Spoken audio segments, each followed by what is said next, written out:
applications.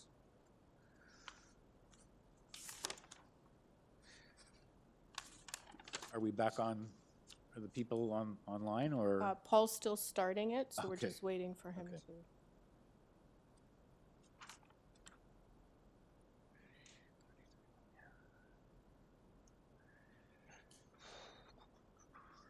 I can try to be quick on those others.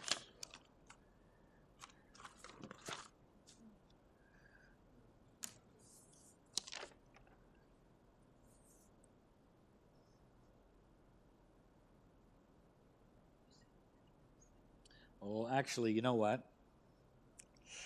31, even though it's not opposed, planning is opposed to it. It's up to the committee. Sorry?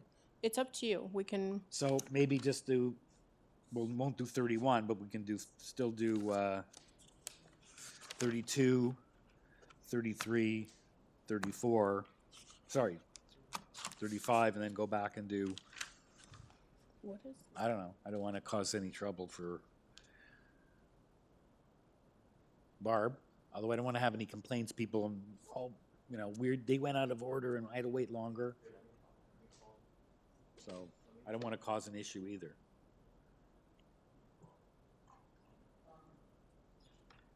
Stop talking. Hi, Mr. Noche. Yes, sir. Hi, I have a note here that says you just wanted to follow along. Is that still accurate, or did you want to present your views as well? We've got Mr. Lavritza here for us. He's the architect on the drawings, so he will be presenting for us. Okay. I'm simply following along. So you don't wish to speak, you're just following along. Oh, he's the owner. No, I'm the he's not. executor on the property. Okay. Okay. Okay, you'll speak if the committee If has necessary, questions. absolutely. I will be here if necessary, yes. Okay, thank you. So, Mr. Chair, we're ready to restart. It's up to the Okay. committee. So, welcome back. We have 6 applications left. And with the next application scheduled is item number 30. We have, 32 letters of objection. We have about 8, 9 people registered. And then 31 A, B, and C, although we don't have anyone registered, it's opposed by community planning. So what I'm proposing to do is just to clear the agenda, just like we would do if we had the room full of people here at the end of the day. So there's a couple of very straightforward, unopposed applications, 32, 33, and 35. We'll do those first, and then we'll go back and do the other 3. And those 3 should be very quick, and then we can sort of take our time with the others if necessary. Okay, so the first item we're going to hear then is item number 32, 43 Ellsfield Road. And let me just get to that. I see we only have Mr. Higgins registered to speak on that. I'm here. Mr. Higgins, you there? I am. Okay, welcome. Welcome to you in this new world. Yeah, we haven't. Nice to see you again, Mr. Clark. Yeah, we haven't seen you in a while. Well, we haven't since we used to see you at the south all the time. So this is an application to construct a 2-story east side addition. There are 3 variances, and on this application, we no objection from planning. We have 3 variances, and we have nothing else. So with your permission, Mr. Higgins, I'll just see if committee members have any questions for you or if we're ready for a motion. I don't think there's a need for a presentation. And planning, I think, is just waited to say they have no objection.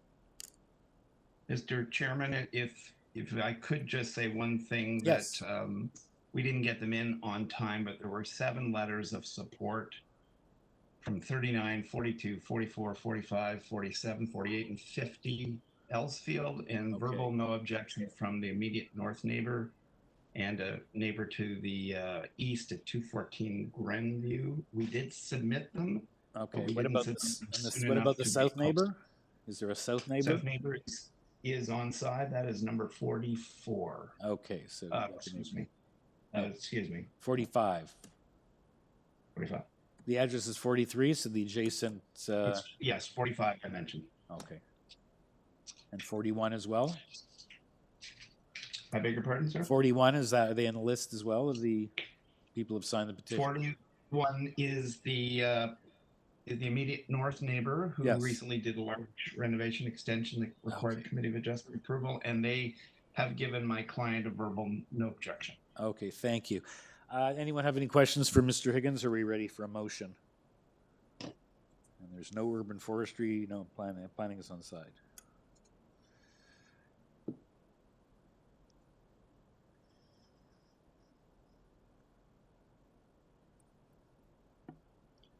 Mr. Chair, I find the variances to be in keeping with the four tests under the Planning Act, and I move for approval without conditions. Thank you, Mr. Taylor. Seconder for that motion. Ms. Reddick, all in favor? You have unanimous approval, Mr. Higgins. Thank you very much. Be and we well, hope we'll to see you in again. person someday. Thank you.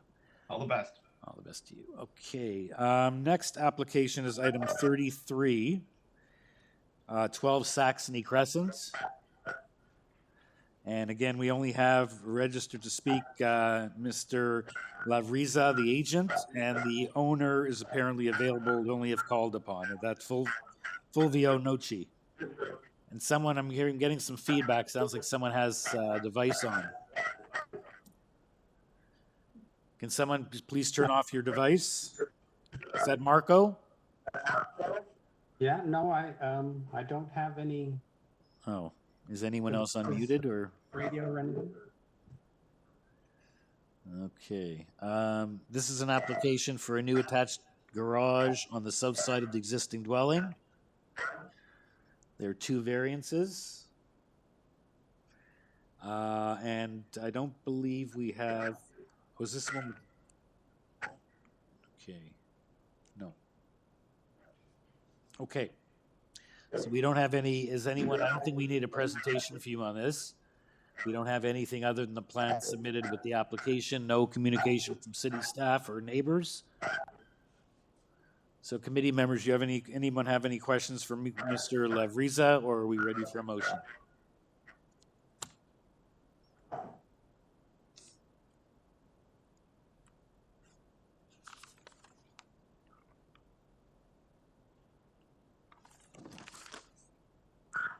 I'm prepared to move a motion. Thank you. Sophia, Leave a motion to accept the variance request. I find them to be minor in nature, and they are consistent with the four tests in the Planning Act. Subject.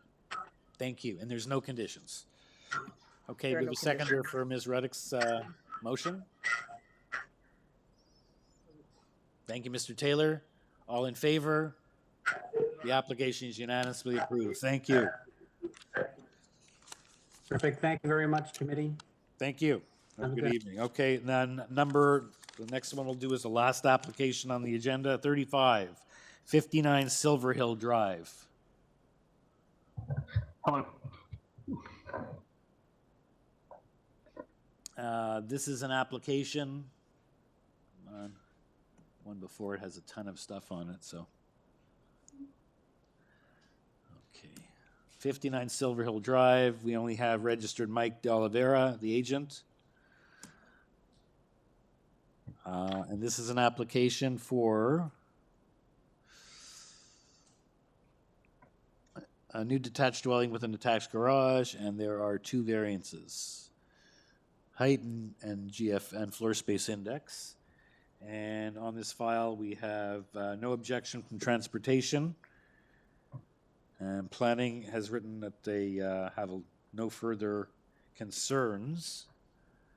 And there seems to be a lot of support and opposition on this. We have transportation's okay. Yeah, there's support letters, there's opposition, 6 support letters, and almost an equal 6 opposition.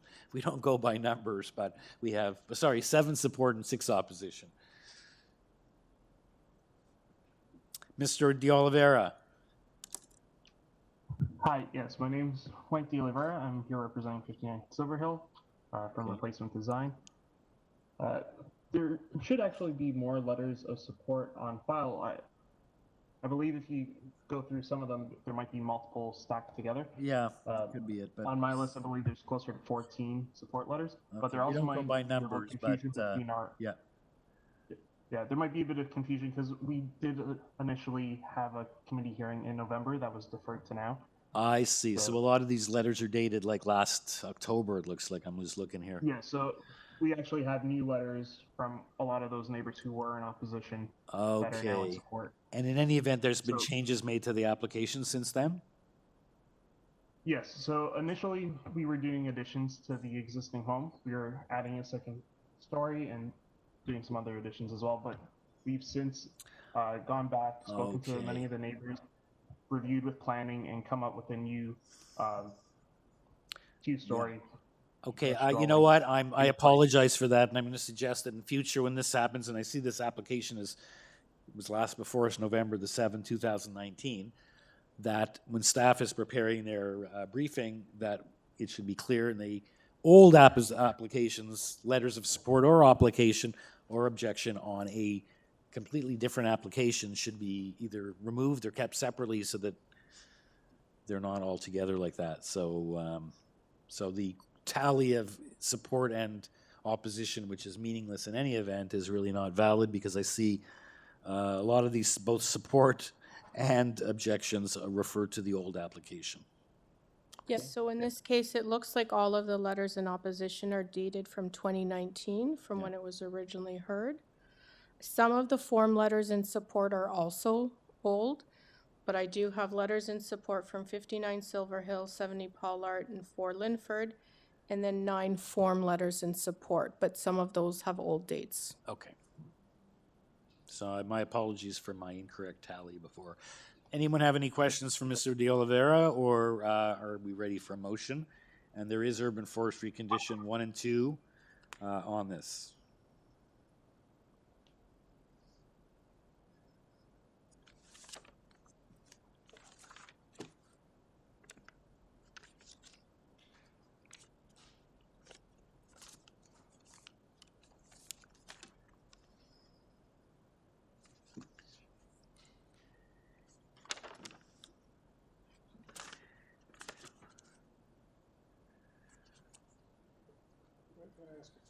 Sure.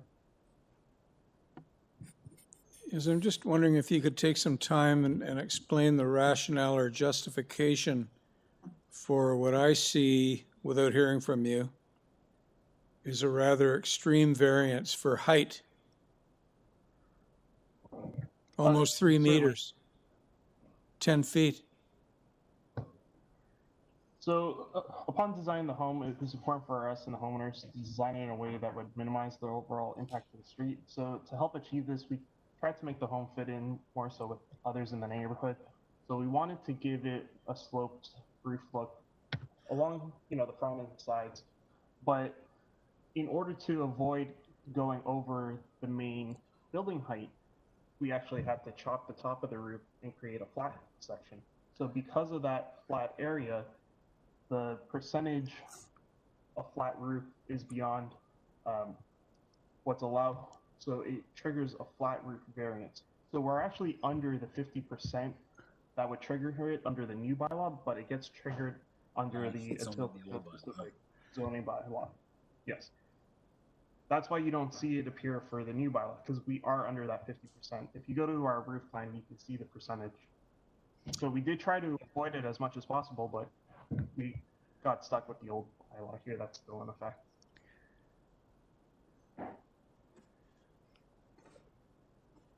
So is this appropriate application to have it tied to an elevation plan to make sure that that height variance is not across? Well, I guess then you'd probably go offside on your coverage, but so it may not be strictly necessary. Yeah, we went back and forth with planning and stuff as well. They didn't have any concerns about our height.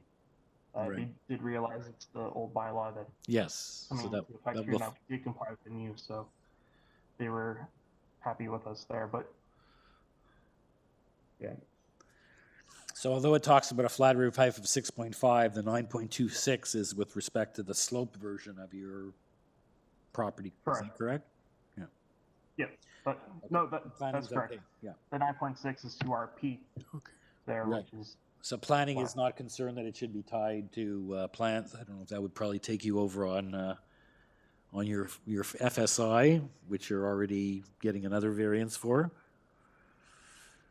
So yeah, that's not we're really over on necessary. the FSI, but planning was happy with our numbers. We brought down our variances from 6 to Yes. just these 2. No, all I was with just this saying, if revised in order to application, prevent or to protect against you using that height variance across the entire lot and doing a full flat roof at 9 point whatever, I'm suggesting you couldn't do that because then you would be well over what you're already asking for FSI. Okay, so I'm just saying. yes, we'd be fine with being tied to that Yeah. 9.26 only for the roof. That'd be fine. So is there, if the committee is inclined to do that, is there a drawing that you could suggest be referenced to be built substantially in accordance with to protect against that height variance being used across the entire lot? You can tie it to all of the elevations. Okay. Or just one. Okay, any further questions for the applicant, or are we ready for a motion? And yes, there is no variance for the height under the new bylaw, the new citywide bylaw. Correct. And sorry, just to be clear, if it is tied to the elevations, it wouldn't mean that the owner couldn't change any of, say, the windows or anything like that. It would just be in regards to the overall height, correct?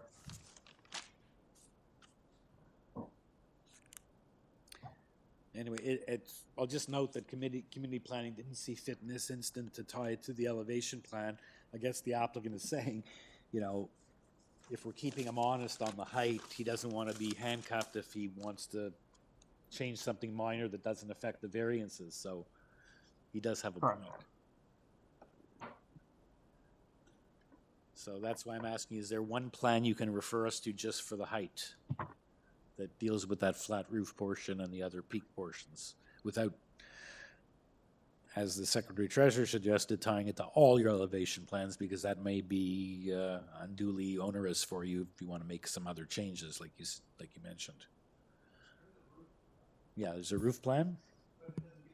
Oh, okay. There is a roof plan, but that doesn't make reference to the overall height number. It's just a percentage. Yeah, Mr. Palmer just said exactly the same thing. So can you give us one plan or one elevation drawing that will accomplish what we're looking for, but not handcuff you unduly? But what about wording such as The height. the height of 9.26 meters shall be permitted as reflected on the elevations? So then the windows or openings have nothing to do with it. It's just... Right, so it's not strictly a building substantial in accordance with, but it's only reference for the height variance. Okay, that's a good suggestion. Yeah, You agree? Okay. So is someone ready to make a motion to that effect?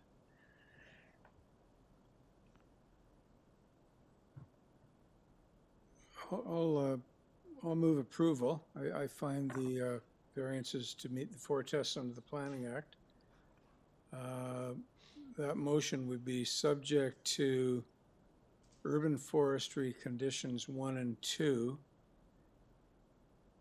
And I'll need some help perhaps via a seconder as to how to word the condition about assuring the roof height. Secretary Treasurer can help us. So what I've drafted is the height of 9.26 meters shall be permitted only as indicated on the elevation plans. Okay, I would accept that and incorporate it into my motion, Mr. Chair. Thank you. And otherwise, the remaining height shall comply with the bylaw or whatever. Yeah. Perfect. Seconded for Mr. Taylor's motion. Ms. Ruddick, all in favor? Unanimous approval. Thank you. Thank you. Have a good Okay, day. and not that anyone has to leave now to beat the traffic, but at least we cleared these more straightforward items from the agenda, and we can give all our attention to the three remaining items before us. So the first one is item number 30, A, B, and C, 8 Yorkley Avenue.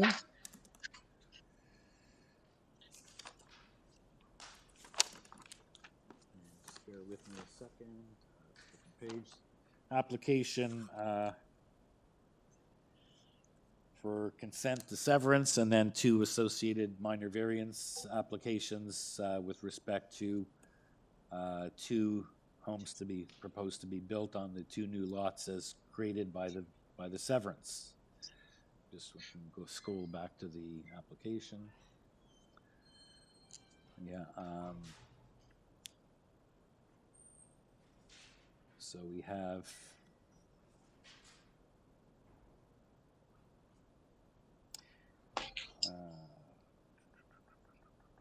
we have 32 letters of opposition. We have a very large number of people registered on this application, which I can go through in a minute.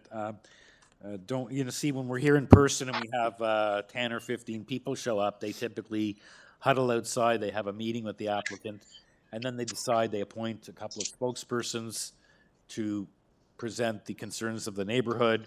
Usually it's someone who's hired an agent and or the most directly affected neighbors, and not everyone feels that they have to speak. So given that we're in the virtual world here and people aren't getting together, that doesn't seem to fly. So we have a list here of speakers, which we'll start off with Marco Vieira, the agent, and then go ahead with the neighbors. Perhaps we'll hear from the 2 most affected neighbors, assuming they're here, on who live most closely to the property. And then whoever wants to speak, I just ask that you don't necessarily have to use your whole 5 minutes to make your presentation. And the main thing is not to repeat the same concerns that have been stated by other speakers. That's what we generally talk about when we have people here in person, so I don't see there'll be any different. So this is for a consent to sever the lot, and then the associated variance applications, which are to build on each side a... Hold on a second. Lost here. I'm on the wrong application.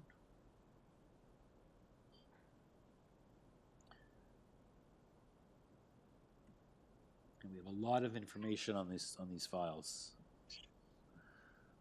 So the notice, yeah, I believe planning doesn't have any concerns, but we have a lot of neighbors with concerns.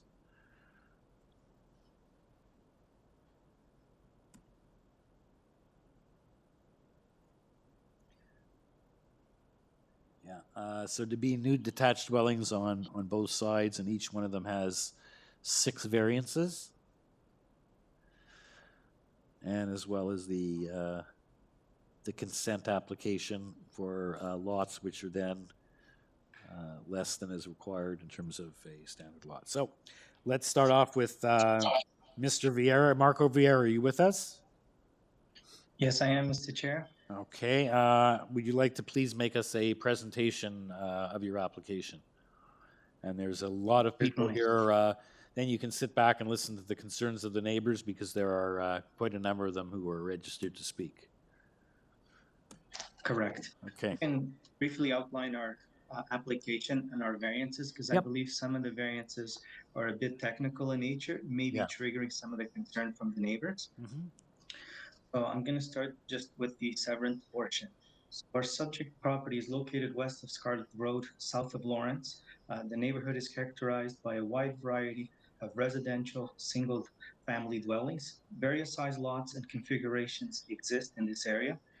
Yorkley Avenue is predominantly made up of large lots that range from 12 meters frontages to 24 lot frontages, with large and small homes on them. Streets to the north of Yorkley Avenue are characterized by smaller lot frontages and smaller lot areas. Our proposal is, for part 1, is to sever a portion of the lot to have a new frontage of 18.6 meters and a lot area of 695 square meters.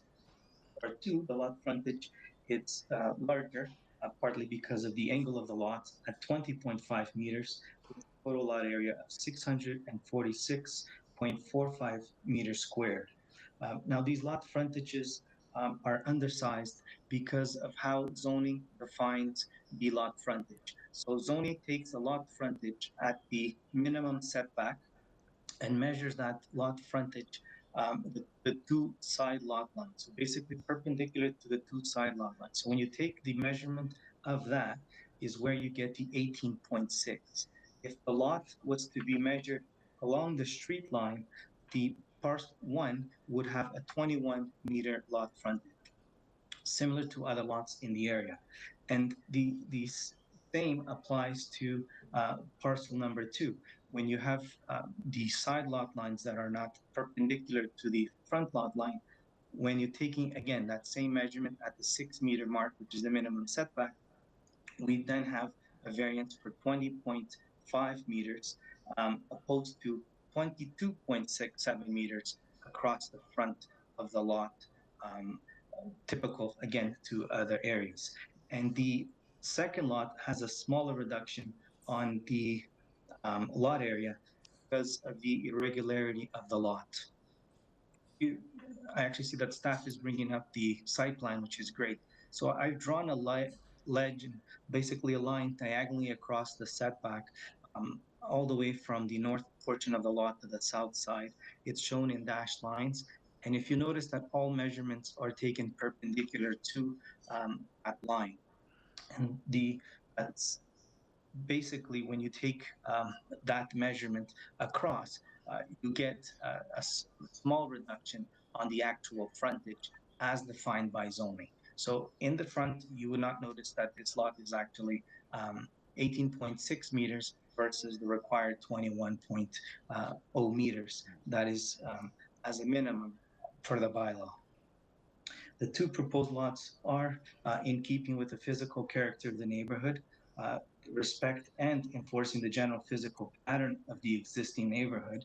And the proposed lot configuration is existing and typical to the area.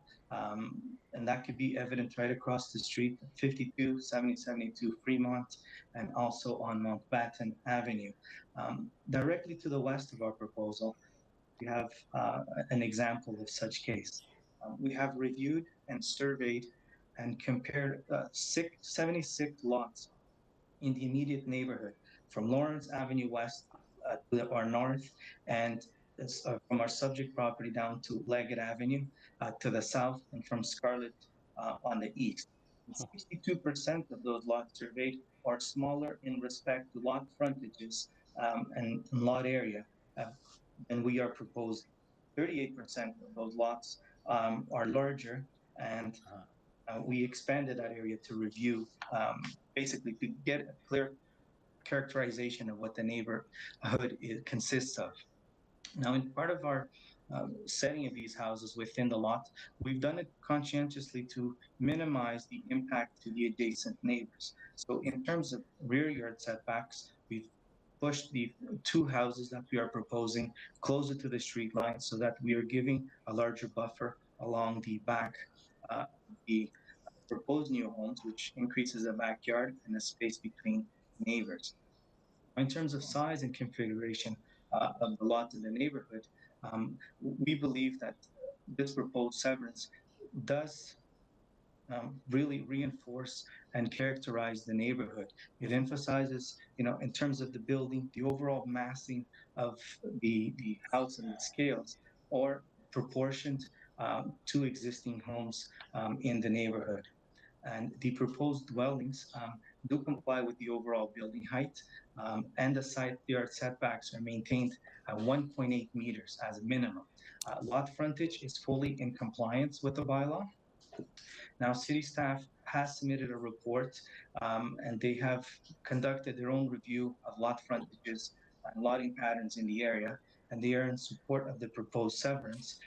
Their study also revealed that the majority of the properties in the area have lot frontages in keeping with the lot frontages and areas we propose. Planning staff is in the opinion that the proposed lots are in keeping with the physical character of the neighborhood. Okay, Mr. Vieira, can you try to wrap up, because you've been 6 minutes already, but just good presentation so far. Just want you to wrap up. I know there's a number of people who are going to speak, and I want to make a point, Sure. but if you can please wrap up sooner than later. So maybe I'll touch upon the variances that relate to the side yard setback, in particular to the portion or the new parcel to the north. So that existing house has a 1.8 meter side yard setback, but the variance it is of 7.5 meter kicks in, not because of the physical length of the house that is over in length or depth. It's because that measurement is again being taken from the diagonal minimum setback line to the back corner of the house. So if you're to stay in front of the house, look to the front, to the back, the house is at 16 meters, which you're allowed to be at 17 meters. Yes. But when you're measuring diagonally, that's why those two variances for the side yard and that deck really come into play. And similar to the soffit height. And that's probably why some neighbors have concerns with regards to the side yard setbacks and the soffit height.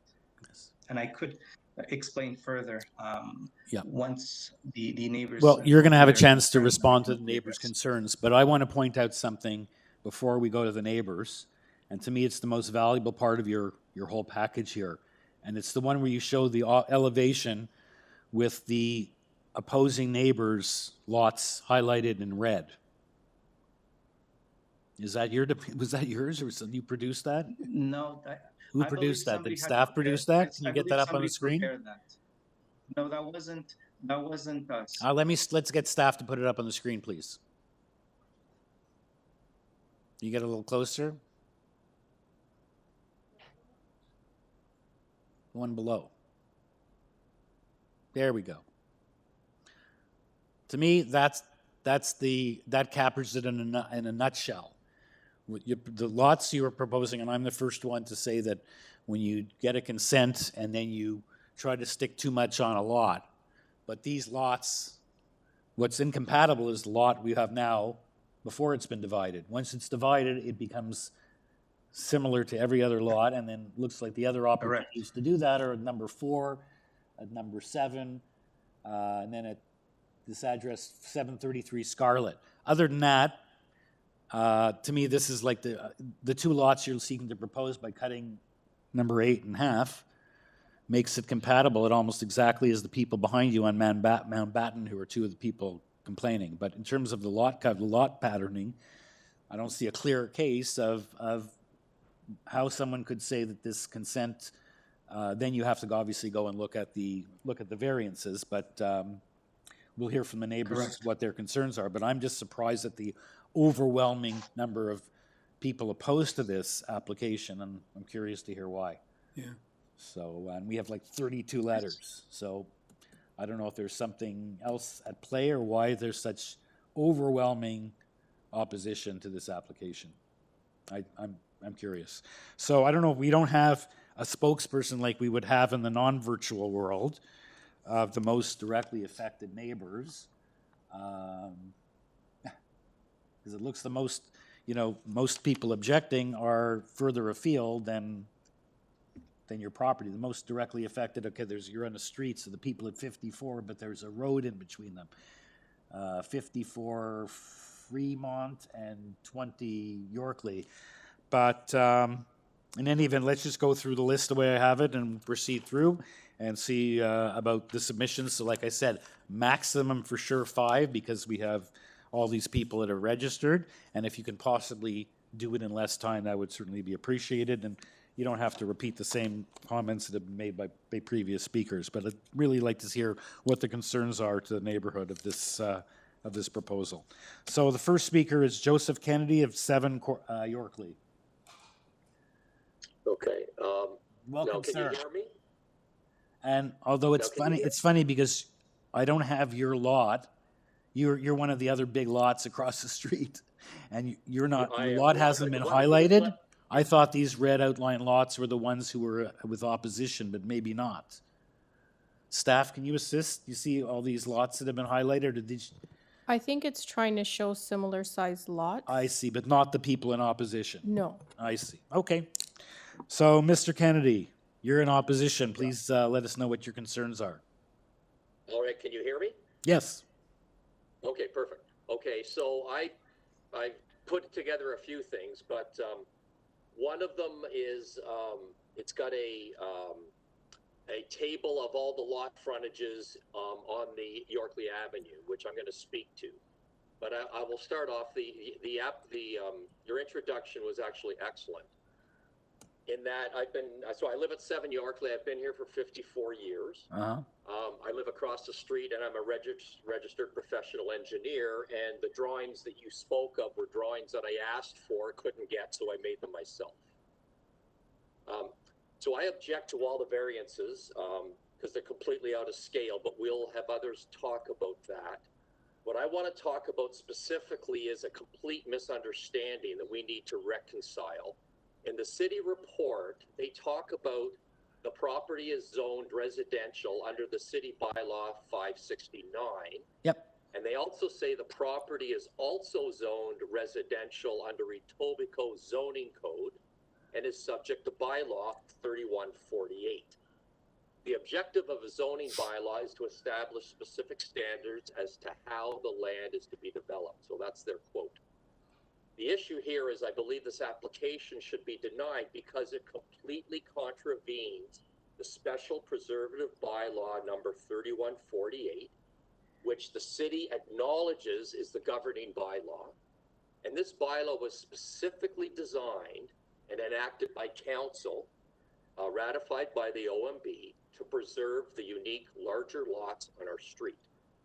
Now, the city report also says that the subject property in its existing configuration is oversized in comparison to the minimum lot frontages and area requirements under the bylaw 569. Yep. Therefore, their conclusion is that the planning staff were of the opinion the proposed lots are in keeping with the existing physical character of the neighborhood. The city states their report is based on bylaw 569. Yeah. However, that's the wrong bylaw. They ignore the governing bylaw 3148, which overrides bylaw 569 for area, frontage, and depth. Right. And that's the more restrictive bylaw. What? That bylaw is more restrictive than the general city 2013 bylaw. That's exactly it. It's a special preservative bylaw, which has been completely and utterly ignored by everybody. Okay, so my question, and I assume your question too for staff, is that bylaw a companion bylaw that stays on, or is it something that's just a remnant that's still on because there's still pending appeals under the citywide bylaw?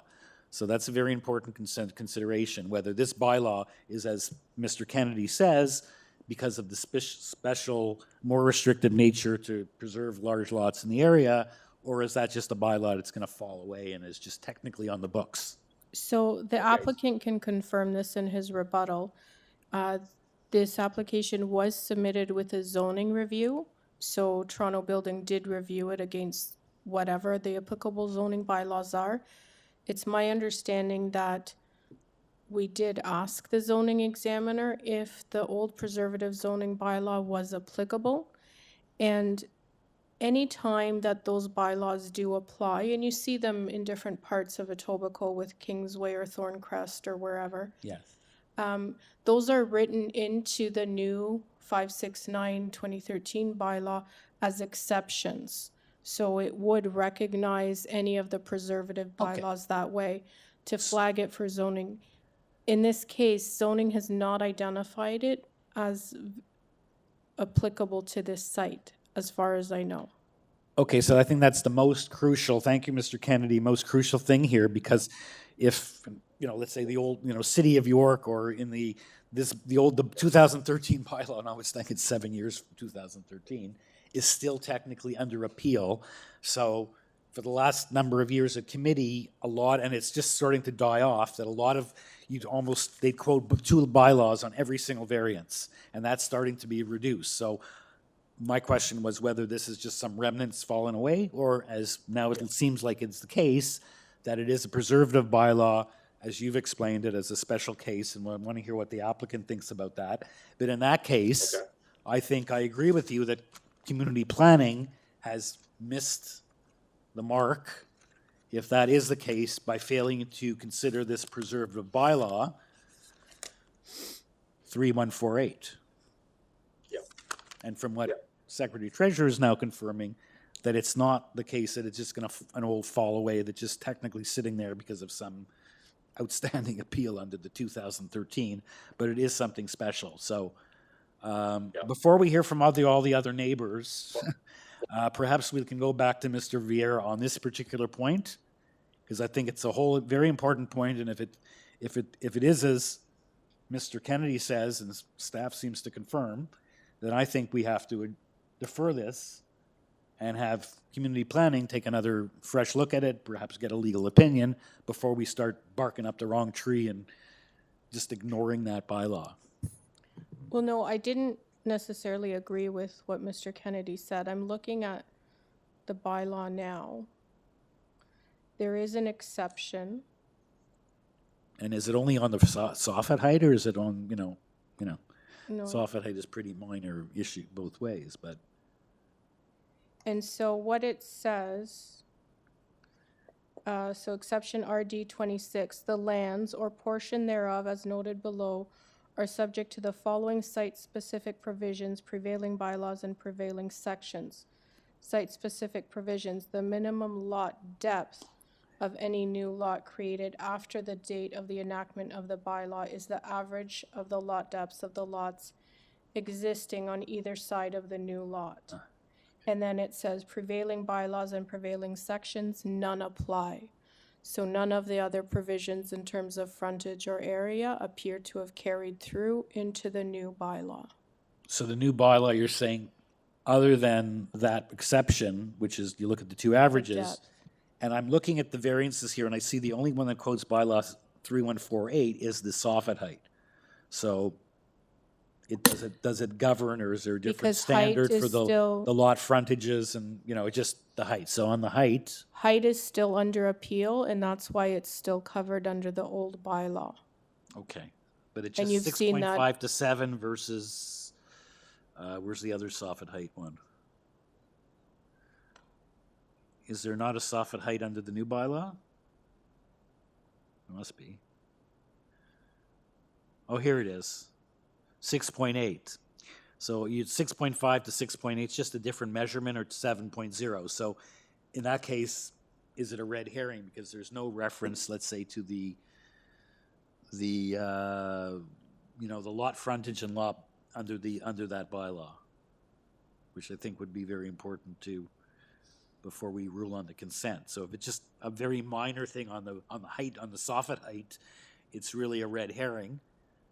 If there was a different performance standard for the lot sizes and lot frontages, that would be a different story. But I don't Correct. think there is. There's no reference to the old bylaw. Okay, so in that case, we don't have to go back to Mr. Vieira. We figured it out. And so let's go to Sabine Smith at 4 Yorkley. Yes, hi, can you hear me? Yes, welcome. Okay, great, thank you. Thank you so much, Mr. Chair and Committee. My name is Sabina Smith, and I've lived at 4 Yorkley Avenue since I was 3 months old. Wow. So that's over 40 years ago.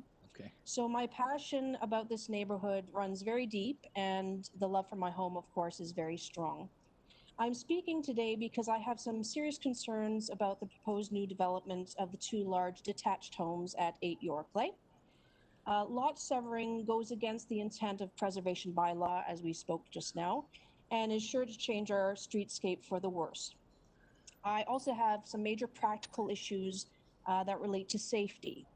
My Okay, so, house is sorry, if I can down- just interrupt for 1 second. We were just Yes. talking about that bylaw, 3148, but what we've just determined after Mr. Yes, I Kennedy know. brought it up is that it really maybe doesn't have any relevance. It's only off by 0.2 of a meter for the Soffit height Yes. performance standard. Not quite.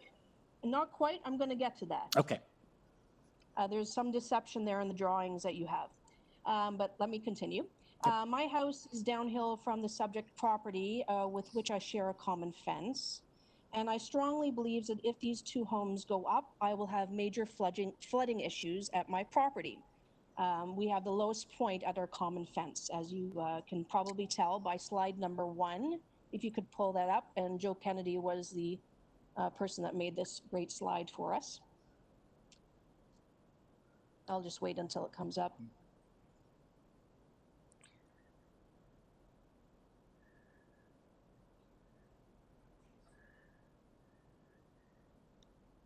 Oh.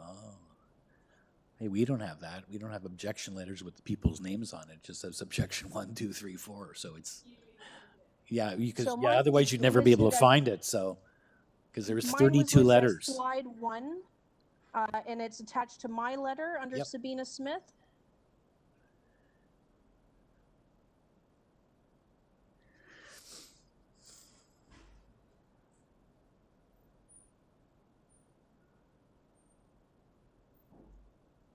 It was that nice, no, it was that nice one that we had for elevation beforehand with the house on its side.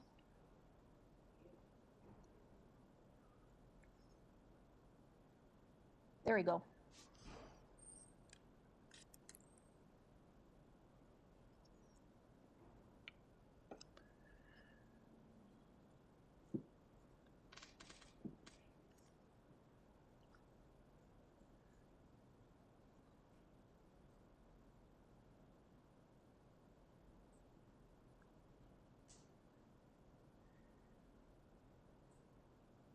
Perfect. Thanks. So as you can see, the lot is on a steep hill with a 10% grade. The highest point is at Fremont, which is on the left-hand side of the picture. And the lowest point is at our common fence, which would be the right-hand portion. The blue line is our pool deck, and then the house starts just above it on the right-hand side. So that's my house there. The current house that's built at 8 YORKLEIGH is presently built on a level approximately halfway between the highest and lowest points of the lot. So we don't have any flooding or water issues, luckily. However, if the lot is severed, both proposed homes will be built with garages facing Fremont Avenue. The builder's diagrams do not show how the building needs to be adjusted in order to avoid flooding issues at the neighboring property, which is mine.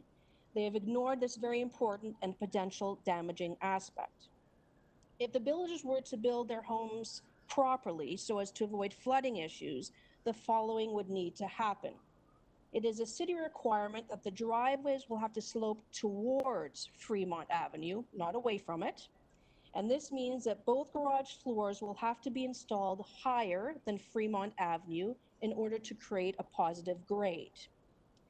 This will then cause the proposed ground floor levels of both homes to be approximately 2 feet 4 inches or 70 centimeters over the garage floors. So the two homes must be built with ground floors on a level higher than Fremont, or almost 2 meters over the ground floor level of the current house that is going to be demolished. So this is a major variance we're talking about. Subsequently, from that, there will be a Soffit Height variance. It will also alter the variance on Soffit Heights to being above the current allowance by up to 1 foot 8 inches or 50 centimeters. This is a huge amount and way over the regulatory height. Wow. As you can see in the red outline on slide 2, so you can see that the house is a level higher than what the original diagrams were. You can see what the home would actually end up looking like. As you can see, the deck will be higher than my garage, and the home will tower over my home and property, which will take away most of my privacy and sunlight. It's also really important to note that 2 bigger homes plus 2 detached garages equal less grassy areas for rain to drain. And as we know with the environment, we've also had much more intense storms more often. So this will compound into the flooding problem that I am going to have. If this plan goes ahead, we will be looking at 2 ultra-tall homes uphill from my property. I will have no privacy, and not only will the 2 homes be towering over mine, but also 2 large decks that will be very high and very close. They can basically see whatever I'm doing in my backyard at any time in both homes, not just this one we're talking about now. The height of these 2 homes will dwarf the look of my home and also all the homes around it. And it will take away many major mature trees and sunlight. Visually, these homes will look so out of place in our neighborhood as they will be extremely out of scale with the surrounding homes and destroy the character that our neighborhood is known for and cherished for. I truly hope you will take all these points into deep consideration. If these homes are built and my house and the one beside me get flooding and water issues, this will be devastating. The property damage will be incredible. Please help me to protect my beloved neighborhood, home, and property. I thank you very much for your time.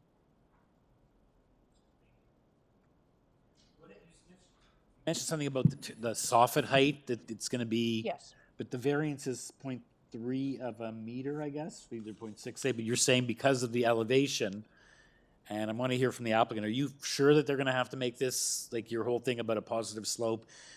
Do you know for sure that they're gonna have to have that elevation? Where I want to hear from him in response, because the variance itself is only a foot over. You said, the same, you use some pretty strong wording considering it's only a foot. But I take it if you're saying it's because it's not just a foot, but because of the difference in the grade.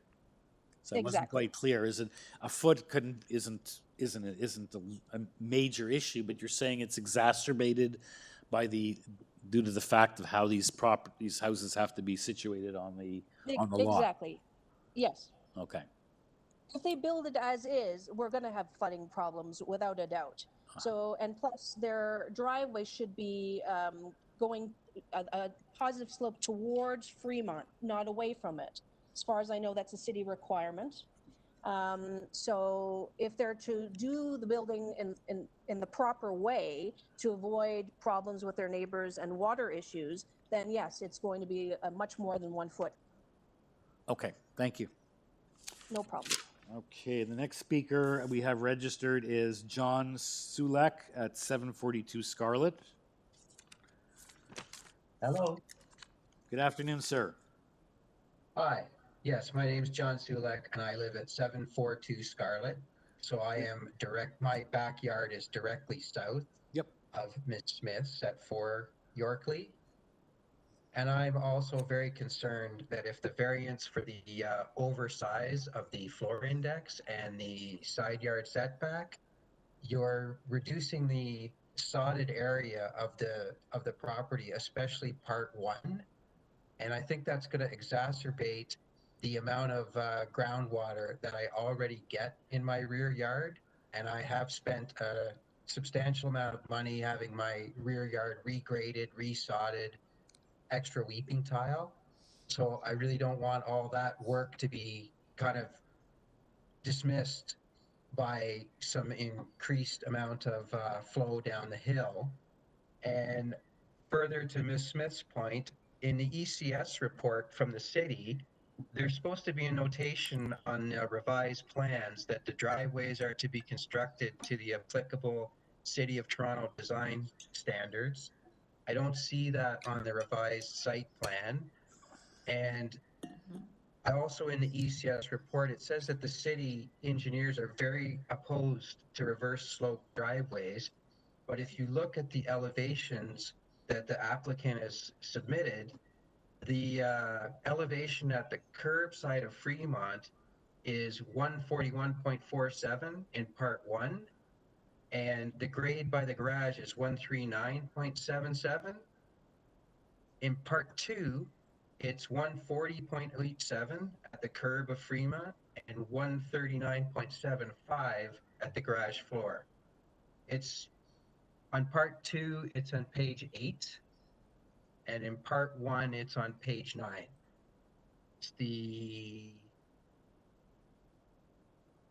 It's on one of the side elevations.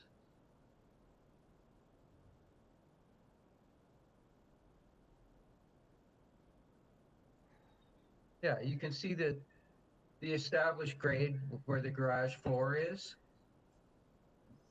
It says 139. I believe that's 0.73 right underneath the access door on the side of the garage. And if you look on the site plan, it's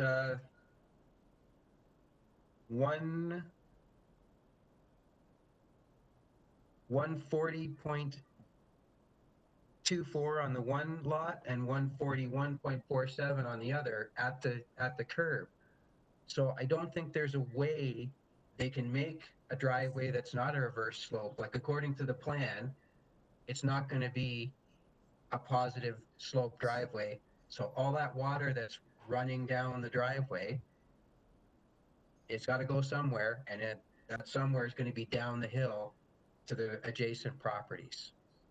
That's my huge objection to this, is that I don't think they've considered that how much this is going to affect the drainage downhill to the adjacent properties. Okay, thank you, Mr. Sulek. You're welcome. Thanks for your time.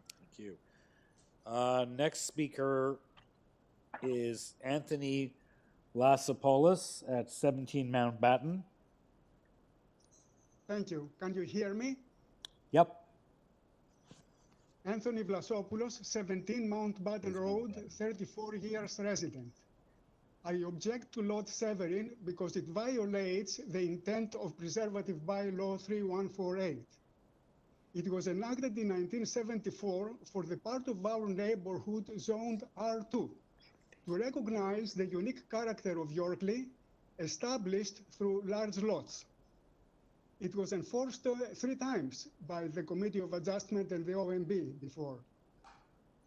The proposed new lots have undersized frontages, areas, and depths relative to the preservative bylaw.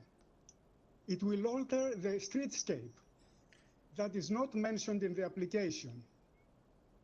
The preservative bylaw was meant to keep our area stable, and it has succeeded. Lot 7 to undersized lots has never been approved in the Zone R2 part of Yorkley, in spite past efforts. But I am now concerned that any consent will open the floodgates. It will ruin the stability of our neighborhood and lead to decline of its established character. That's why you have received over 30 letters of objection. Yeah, I guess because, My first figure is map from the preservative bylaw showing the Zone R2 area where it applies. Thank you, that's a map. yeah, I guess there's a mix of lots. Sorry. And part of Leggett. Yeah.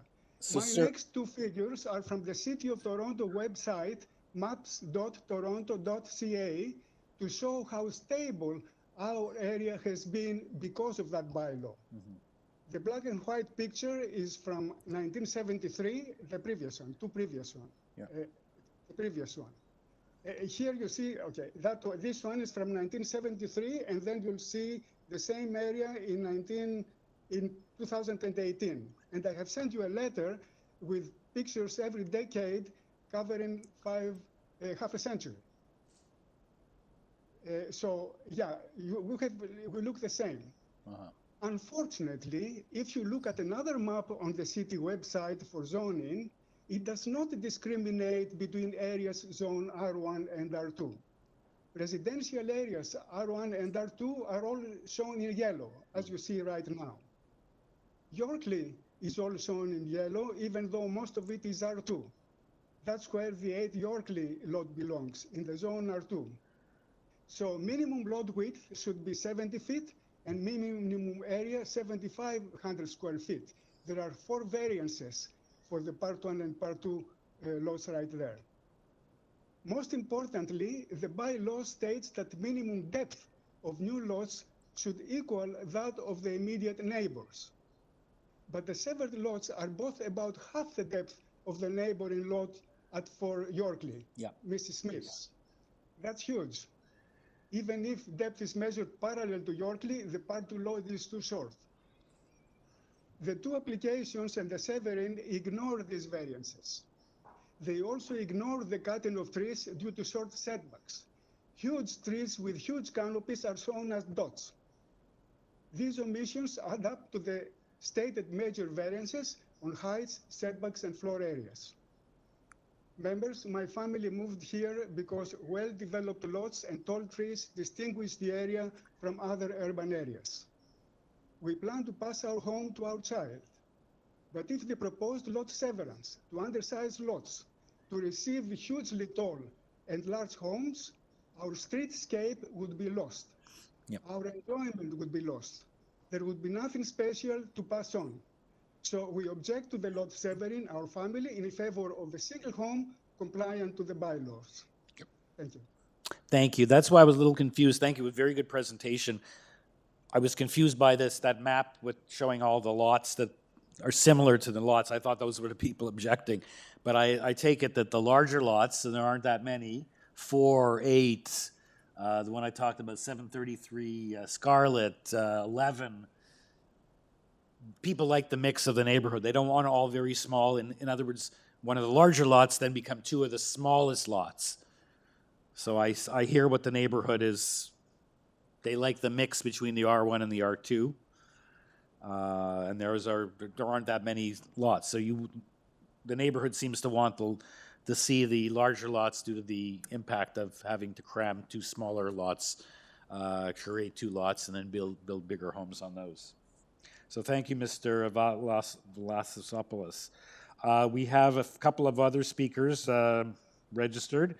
11 Mountbatten is the next one, Max Vecchierino. Sir, are you with us? Good afternoon. Yes, I'm with you. Can you hear me? Yes. Okay, good. Thank So we you. just heard from your neighbor at 17. Now we're looking, you have again one of these larger lots. You have a large lot. I do, and I live immediately to the north of the property in question. So good afternoon to you, Mr. Chair, and to the committee members. Yes. Through you, Mr. Chair, I'm here to share my concerns with the proposed severing of 8 Yorkley into 2 separate lots. Yes. And I'll assume that you have before you and will show the 2 figures that were submitted with my letter of concern. Not the ones that are showing on the screen now. They're topical figures that show the tree canopies. So that's an overview of our lots that's showing right now. There are 2 drawings with green and red lines on them. I don't see them yet. There they are. Thank you. Okay. So thank you for that. So my family and I have lived at 11 Mountbatten Road for 25 years, and before that, before being married, I lived at 25 Yorkley Avenue for 15 years. So I have a long history in the neighborhood. Our home, as I mentioned, is beside and immediately to the north of 8 Yorkley Avenue. Yes, as you mentioned, Mr. Chair, one of the larger lots with the brightly colored blue pool that you see on the picture before you. Yep.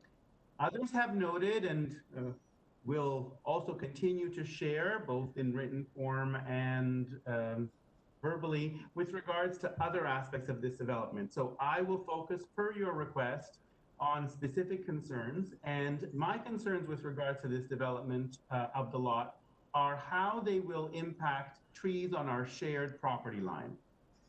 I'm concerned, as my figures 1 and 2 show, that in order to construct the homes, the trees along the property line will likely be damaged to the point that they may suffer irreparable damage.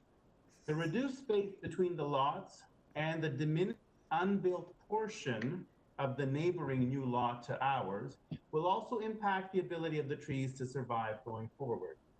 This concerns me, of course, personally, but also from an ecological perspective, as some of the trees are very mature. There has been no consultation with us on the part of those who propose to develop, nor assurances that trees, especially trees on my property, which are more than half of the trees in question, will be protected. And nor has there been any assurance that damaged trees, in the event that they are damaged, would be replaced, whether on our property line or not. I must tell you that such consultation would likely have met with limited support from me, but it might have led to some positive dialogue. The size of the homes on the proposed lots overall and their height has the most impact on my concern with regards to trees in particular. I'd be happy to take any comments or questions, and thank you for your time. Thank you, sir. Okay, any questions for any of for the speakers now's the time to sort of, after they speak.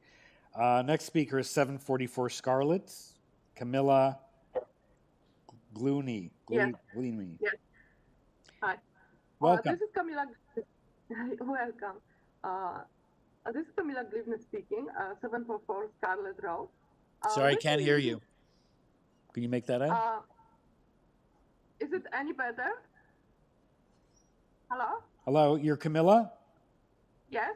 Okay, can you let us know what your concerns are? Yes. I have been living in this area for over 20 years. This area was covered by the specific preservative zoning bylaw, which I'm not quite sure how would disappear from the face of the earth without any notification of the affected homeowner.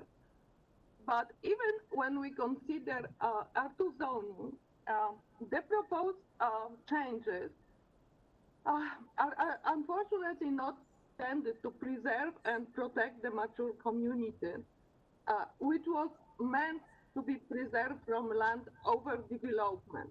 Many of the property owners in this area could consider splitting up their large lots, and this is the reason behind creating this bylaw, which all agreed to obey. To give you an idea about prevailing feeling, you have to consider all those 30+ letters of objection. I also understand that 8 YORKLEIGH Avenue is a single-family detached dwelling. We might speculate what type of structure could we possibly fit into this lot? 2 detached houses, or 4 semi-detached houses, or 8 townhouses, a small apartment house, or industrial unit. But the fact is that this is a single-family detached dwelling, and frankly, I cannot see any reason to change its status and divide into 2 undersized lots that would actually benefit the community. This lot is unsuitable for division and should not be split, giving an unwelcome precedent in this protected area. Sorry, unwelcome what? I'm having trouble hearing you, but... It would set unwelcome precedent in this Oh, unwelcome area. precedent. Unwelcome precedent, you're saying. Okay, I understand. I also assume that it would be natural that plans to construct 2 dwellings would require securing 2 building lots. The personal profit should not be gained by destroying the values of our community, our architectural legacy, and general ambience of the area. The community should not be further burdened with 2 non-compliant structures adroitly squished into 2 undersized lots that would be resulting in restricting the privacy of the neighbors, increasing the noise level and traffic in this area, substantially reducing the green space, and impacting existing mature trees, creating the water runoff problem due to the location on the steep incline and the percentage of buildings intended in this area. It would also jeopardize the plans to develop the future sidewalk, which might be necessary because we must consider that 200 meters away is a senior residence house with 230 residents in place, taking a walk and exercise in this very much area. It would also mean the change in direction of the lot frontage. And dividing this lot, it will be really, really having a degrading impact on the adjacent lot.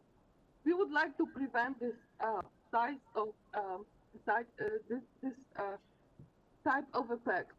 The 2 undersized lots with 2 oversized towering structures requiring multiple variances.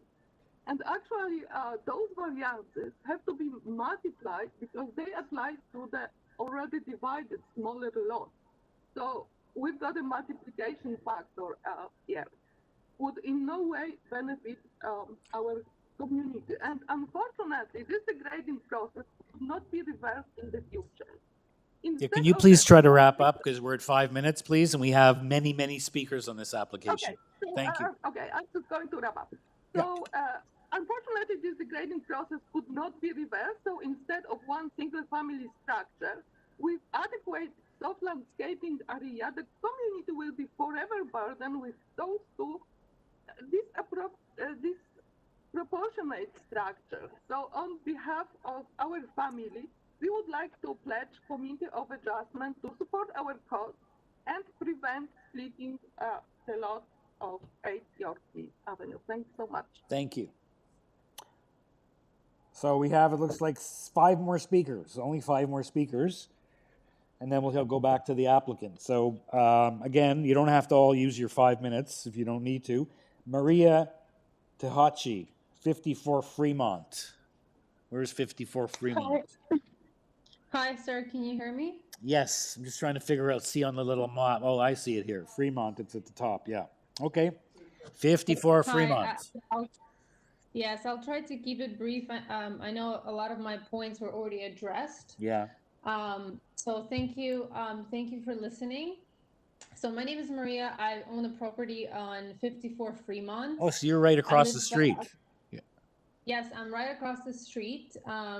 And I've been here for 5 years. You know, the main reason I moved into this neighborhood because I really love the character of the neighborhood, specifically lots of green, big trees.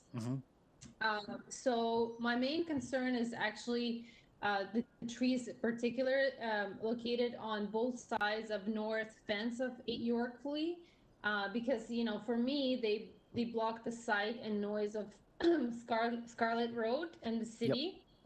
Yep. Those trees have large canopies, many meters wide. They also actually have a nest of like very rare eagles, which I know it's probably not your problem, but it's a concern for me. If you approve what they're asking for, those trees are going to get killed because you know, if the setback is only 1.8 meters instead of the minimum 7.5, that's 4 times the minimum. It will kill the roots of those trees, and they're going to have to die off, which is not addressed in the application. You know, the trees appear only as small dots. Also, you can see the attached forestry reports that recommends denial of the application, or they need to submit more information of how they are going to address you know, the concern about the trees. So I also have read an older planning report of our area that stated, and I quote, "The quality of existing large land is exceptional and well-developed lots is distinguishing the area from other urban areas." So I know you guys said that the preservative bylaw doesn't apply, but I think those legislators that created that bylaw, they did so with an intent to preserve this neighborhood because of this unique character. And thanks to this bylaw, the Yorkley neighborhood has stayed very attractive over the years, and ignoring and overruling it will create a precedent that will invite other developers to split lots, monetize on the process, and move on, while all of us will have to live here with the consequences. Yeah, thank For you. me specifically, approval of the application will mean that instead of looking at row of trees, I'm going to have to look at 2 garages and increase traffic on Fremont, which currently doesn't even have a driveway at all. Thank you, Mr. Hodge. I'd also would like to point out, I think it looks like your lot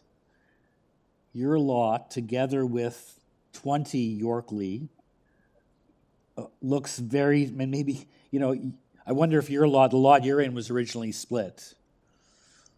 You look at it sort of on the other side, but I think you can ask Joe Kennedy. Yeah. On this street, there was a few applications on lots to split the lots, and they were denied. right, okay. think No, I the can see only the lot approval patterning came- here. Yeah. It just looks like your lot plus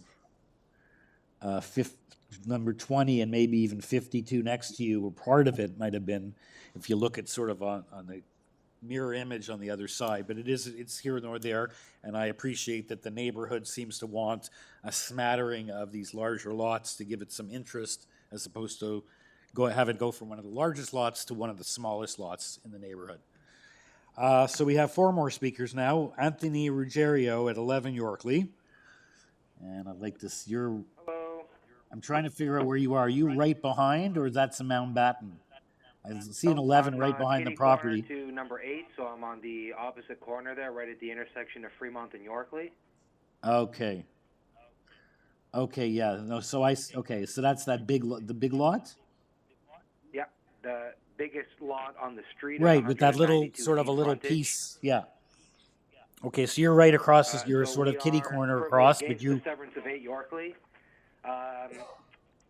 As they are looking to put 2 oversized homes on one lot that they're severing into 2. If allowed, it will set a precedent allowing for further lot severances on the rest of our street. If we can pull up my presentation that I had submitted, my speaking time is a little bit more of a visual walkthrough of the neighborhood to give you a little bit idea of what the neighborhood looks like from the ground versus looking at maps. sure. I appreciate that when people split those things up like that. It's better when you're here in person and you can sort of agree, but that's much appreciated. And like I said, someone could So say we can from your jump right to perspective, slide 2.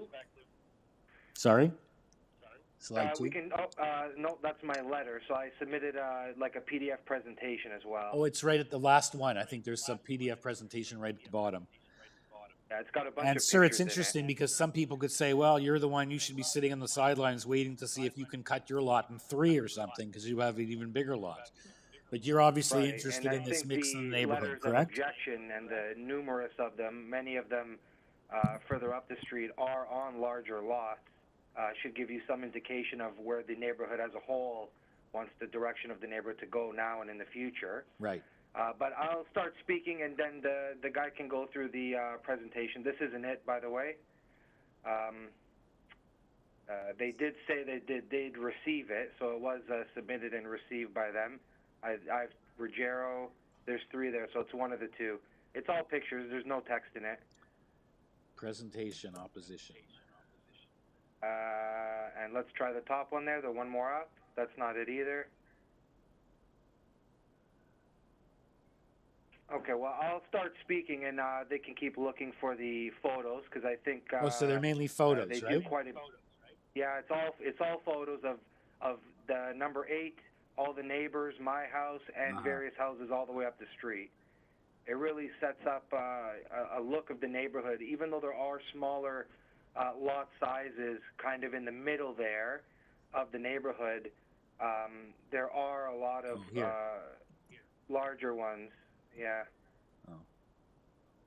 No, it's all photos. They can keep looking. I'll say my piece at least. Yeah, it's too bad. I like Yorkley photos is a are great. unique street with a long history dating back over 150 years. The immediate surrounding neighborhood, Yorkley, has a streetscape that differentiates it from most other streets, with the wide lot frontages, the deep setbacks, and the large mature trees, and no sidewalks. This unique features are a major reason why many of the residents, as you can see, have decided to call Yorkley Avenue home.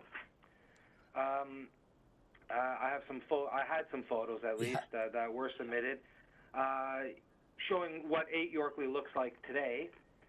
But what I can say is Yorkley is comprised mostly of larger lots that, when added together, as I did with some of the information found on the city's website, average 80.5 feet, making the subject lot undersized in terms of the average of the street, not selecting the few smaller lots, which have all been there since prior to the early 1970s. So none of them were severed anytime recently. As I said, my home, number 11, is 190-foot plus frontage, and we are kitty corner. We live in a century home as well, and it would be a shame for a precedent like this. Many homes up the street, we're not opposed to building new homes. There's many new build homes on the street. It's not the opposition here about a foot of overheight or they want a little bit more square footage. The problem is splitting the lot into two and creating two oversized homes, because I know they are oversized for the proposed severed lots that they're putting them in. That's the main opposition that myself and many neighbors have is the severing of these lots, and what precedent will it set for many of the homes up the street. Unfortunately, you know, my slides do show a variety of homes from right at number 8 and number 4 right up to number 80. Unfortunately, I don't see that they pulled them up. But, you know, I had some things written here about the various slides, just talking about the stability of the neighborhood and not the lack of change, because there's been plenty of change in the neighborhood with regards to the size and the changing nature of the homes as they build new ones, but there have been no severances. And just to bring to your attention, in 2008, number 55 Yorkley was denied severing their lot of 102 by 120 feet. And in 2017, 82 Roxland, which is right at the top of our street, right where Yorkley and Roxland meet, right up at about 90 Yorkley. They are just outside that old bylaw 3148 boundary. They were recently denied in 2017 on severing their lot. Okay. So as you can see, there have been attempts to sever lots on Yorkley and there on Roxland, which is right on Yorkley, but they were both denied, and we really do hope that you consider the objection of the neighbors and what the greater good of the street is, and not one individual trying to build a couple of homes. Yeah. Thank you Okay, very much, Mr. and Ruggiero, please- thank you very much for that presentation. In particular, you being in the largest lot, you figure in some cases, and I've been doing this a long time, someone like you would be maybe sitting in the wings waiting for it to get approved so you can come and split your lot in 3 or 4 and make lots of money. We've been there for almost 3 years now. Right. So you said, you know, the you're not large looking lot, here again, and was a feature that drew us to Yorkley specifically. correct. And it's a mix of larger and smaller homes on larger and smaller lots. So it sounds to me when you mentioned, like, we're not here, interesting, you said, fighting over a foot of height, which some of the applications today, if you were watching, that's exactly what they're all about. So I take it you know, even if it was a smaller lot or smaller houses on and doing a severance, it sounds like the community doesn't want the severance and they like the mix of various size lots, some big, some small. Right. Okay, thank you. Thank you. Okay, our next speaker, Rita Molinari at 22 Yorkley. Hello? Hello. Can you hear me? Yep. Yes. Can you hear me? Yes. Okay, hi. Thank you for this hearing. So I'm representing my mother. She's been the homeowner at 22 Yorkley Avenue since 1967. We moved there as a centennial project. Can you try speaking a little clearer into the microphone or into your phone? Sorry. Much better. Okay, sorry. It's late in the day. thank We've you. been here since 9 in the morning, and it's hard to listen if you have to strain. So, Right. Okay. So just again, I'm calling in on behalf of my mother, Bruna Krelia. She's been the homeowner along with my late father since 1967. okay, and she's And at seen a lot 22, of right? changes. She's at 22. Correct. That's correct. So really, we're at when the street starts to level off. We're right at that point. So we see everything downhill. So I'm not, without repeating, I mean, you have my letter. The big objection is, you know, we don't want to lose this bylaw 3148. If this is going to be disregarded with no preliminary, you know, information, it's a travesty. And exactly what neighbors have said, we don't want changes and splitting of lots to build, you know, egregious sized dwellings. I mean, it might as well be with the height that was shown by the revised drawings. I mean, they might as be, you know, low-rise apartments. Is that where we're going? It's a slippery slope. If we start to allow this kind of severance, what else can we expect to see on the street? Okay, but let's, you know, let's deal with what's before us. So it's not going to be an apartment building. It's not going to be a condo. Okay, It's an issue the height of and you the don't want grade- this lot to be split, correct? We don't want the lot to be split.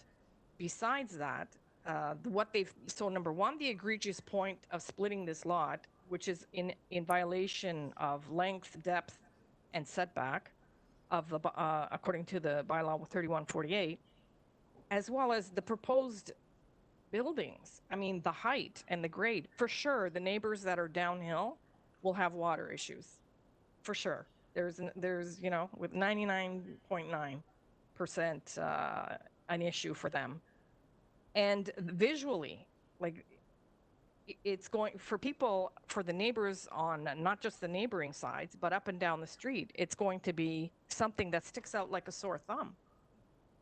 And it's besides the canopy that was mentioned by the other neighbor, which will be deleted as to, in terms of the construction that is proposed. We don't want to go down this slippery slope. This is a huge issue. It's very upsetting to the neighbors, to the whole yard, the whole Yorkley, Leggett, Fremont, and Hillgarden. Yeah, okay. And It's we'd not really just a like question you of to- who's but there has to be a valid, like, and you mentioned. Well, the valid reason, yeah. I'm pointing back to 3148. That bylaw has to still mean something. We cannot just shove it under the carpet. That is not, it's not appropriate. Okay. We were there prior to 1974 when this was enacted for those reasons, for the reasons that we don't want splitting and we don't want what is proposed by this new owner. He can come back with something else on a single lot. Thank you, Mrs. Molinari. I'd just like to point out, you mentioned 3148. I think we're not quite clear whether that makes your case, but even under the general bylaw, they're coming here to split, to request to split two lots, which may or may not be appropriate according to the committee. So it's not just relying on 3148, which may or may not deal with the issue of frontages other than some other things. It may or may not, but I think, there's an argument under the general bylaw. You don't have to just rely on 3148, that there's a mix of lots and that to create these two small lots and put big houses on them is inappropriate, notwithstanding 3148. You don't need 3148 to make this argument. Okay. Okay. Well then we're good. Good. Okay, so next speaker is 7 Mountbatten, Manny Baltazar, and then there's a speaker at 79A Yorkley, which is like miles away, so I hope that one won't be too long. Sort of out of the entire neighborhood, at least from the map I'm looking at. Mr. Chair, while the next speaker is speaking, we have found the photos that Anthony Ruggiero was referring to, so.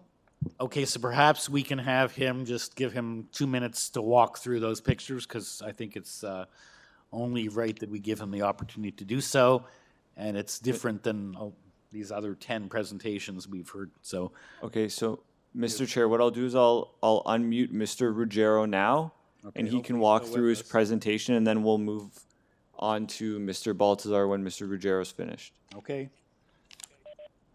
Thank you for finding the slides. I really appreciate it. You can start right here at slide 3. Slide 3 is fine. If the person doing the PowerPoint, I have some headings. It's pretty self-explanatory. You can slowly just go through them. There's a number of slides, but they are just pictures. Number 8, Yorkley. This is the ground view from Yorkley looking at the property, directly down the street from 8 Yorkley looking east.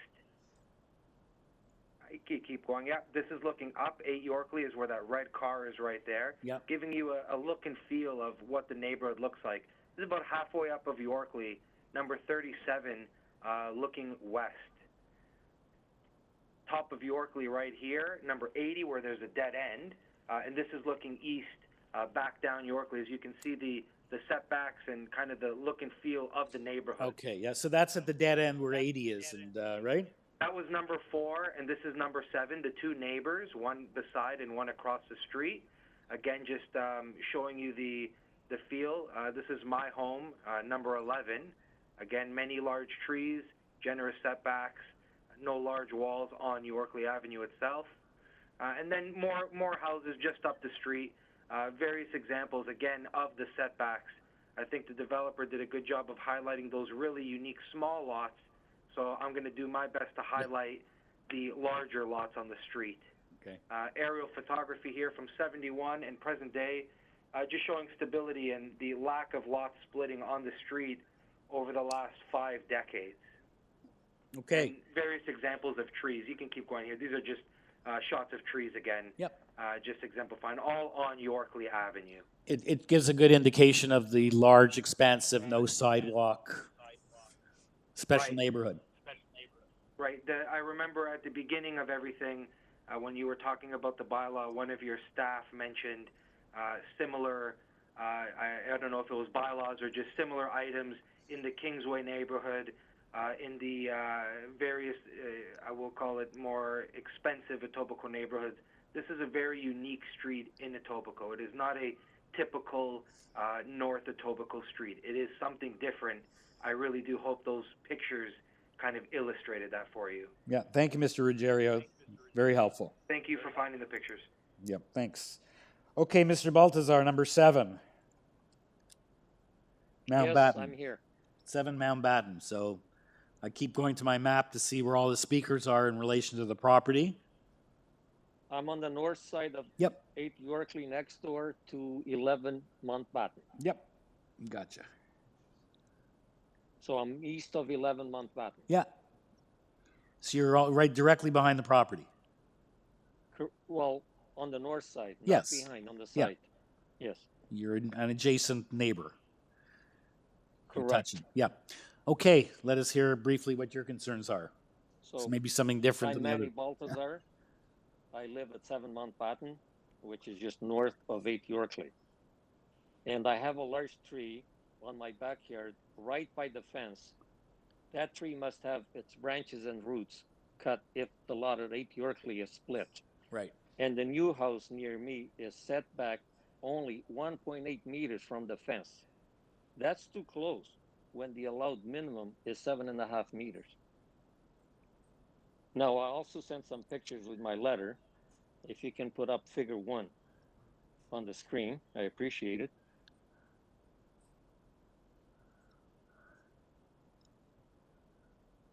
If not, I'll just keep talking. Well, you're giving Adam a challenge here because we have 32 letters of objection, so it's a little harder to. Oh, okay. There it is. I so see. It's okay. I'll wait then.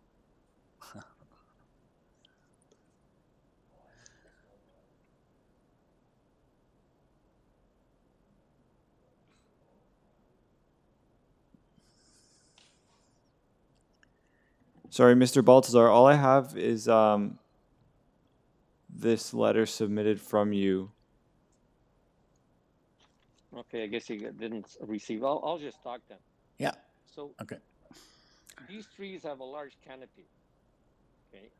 Now the developer did not show the trees. He only showed the trees as dots. Obviously, if you had the picture, my tree would have been the second from the top. There are more trees by the fence in my neighbor's backyard, which Max already mentioned. If they're cut to make room for the house, they will also die, obviously. Now, I also had another picture, but obviously, where the fence is shown in red, my tree is at the yellow line crossing the red fence. I already sent a letter that my family will not give permission to touch the tree. Now, the other problem is the proposed houses are too tall and they will tower my backyard and I'll no longer be able to get any sun or enjoy it because I'm looking at these huge houses. They will block the sun and block the sun from my wife's vegetable garden.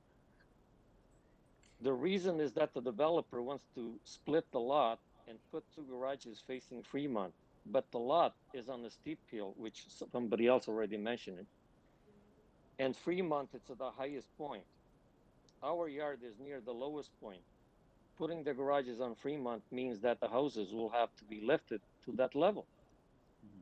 That almost 2 meters higher than the level of the present house, which sits halfway between the highest and the lowest point of the lot. Yeah, I think we heard about that from Sabina Smith for Yorkley. Yes. Yeah, we heard a lot about that from her. On Okay, top of so it, you aside already from heard the about issue of the tree and the damage to your rear tree, do you feel that these houses fit in the neighborhood? No. Okay, thank you. They're too tall. I mean, I'll be looking at a tower every time I go to my backyard. Okay, thank you, sir. Our last speaker registered is Lucy D'Angelo at 79A Yorkley, I guess right near the dead end that we just saw from Mr. Ruggerio's pictures. Yes, hi. Okay, you're pretty far afield, but can you be brief and let us know what your concerns are? Yes, I'll be very brief. I am quite far from there. Yeah. And probably my house was severed before 1974 when the bylaw was put together. But anyway, I've lived in the neighborhood for 18 years, and we have a unique neighborhood with large landscape lots and very tall mature trees. I have many of them on my front property. And of course, we need to preserve this neighborhood. But what I want to talk about is that every couple of years, a developer comes along and wants to amend the bylaw and to sever the lot to build 2 oversized homes. In 2016, Anthony mentioned this too, a developer applied to sever 82 Roxaline on the corner of Roxaline and Yorkley, and they're right in front of me. They applied to amend the bylaw and also to receive approval for their many variances. The City of Toronto approved the application, and then we had to appeal. We had to appeal the decision, and 20 families got together. We paid for a lawyer and a city planner to represent us. Yep. The Community of Adjustment ruled in our favor, and the property was never severed. 2 weeks ago, a new home is being built on the property, a single dwelling home.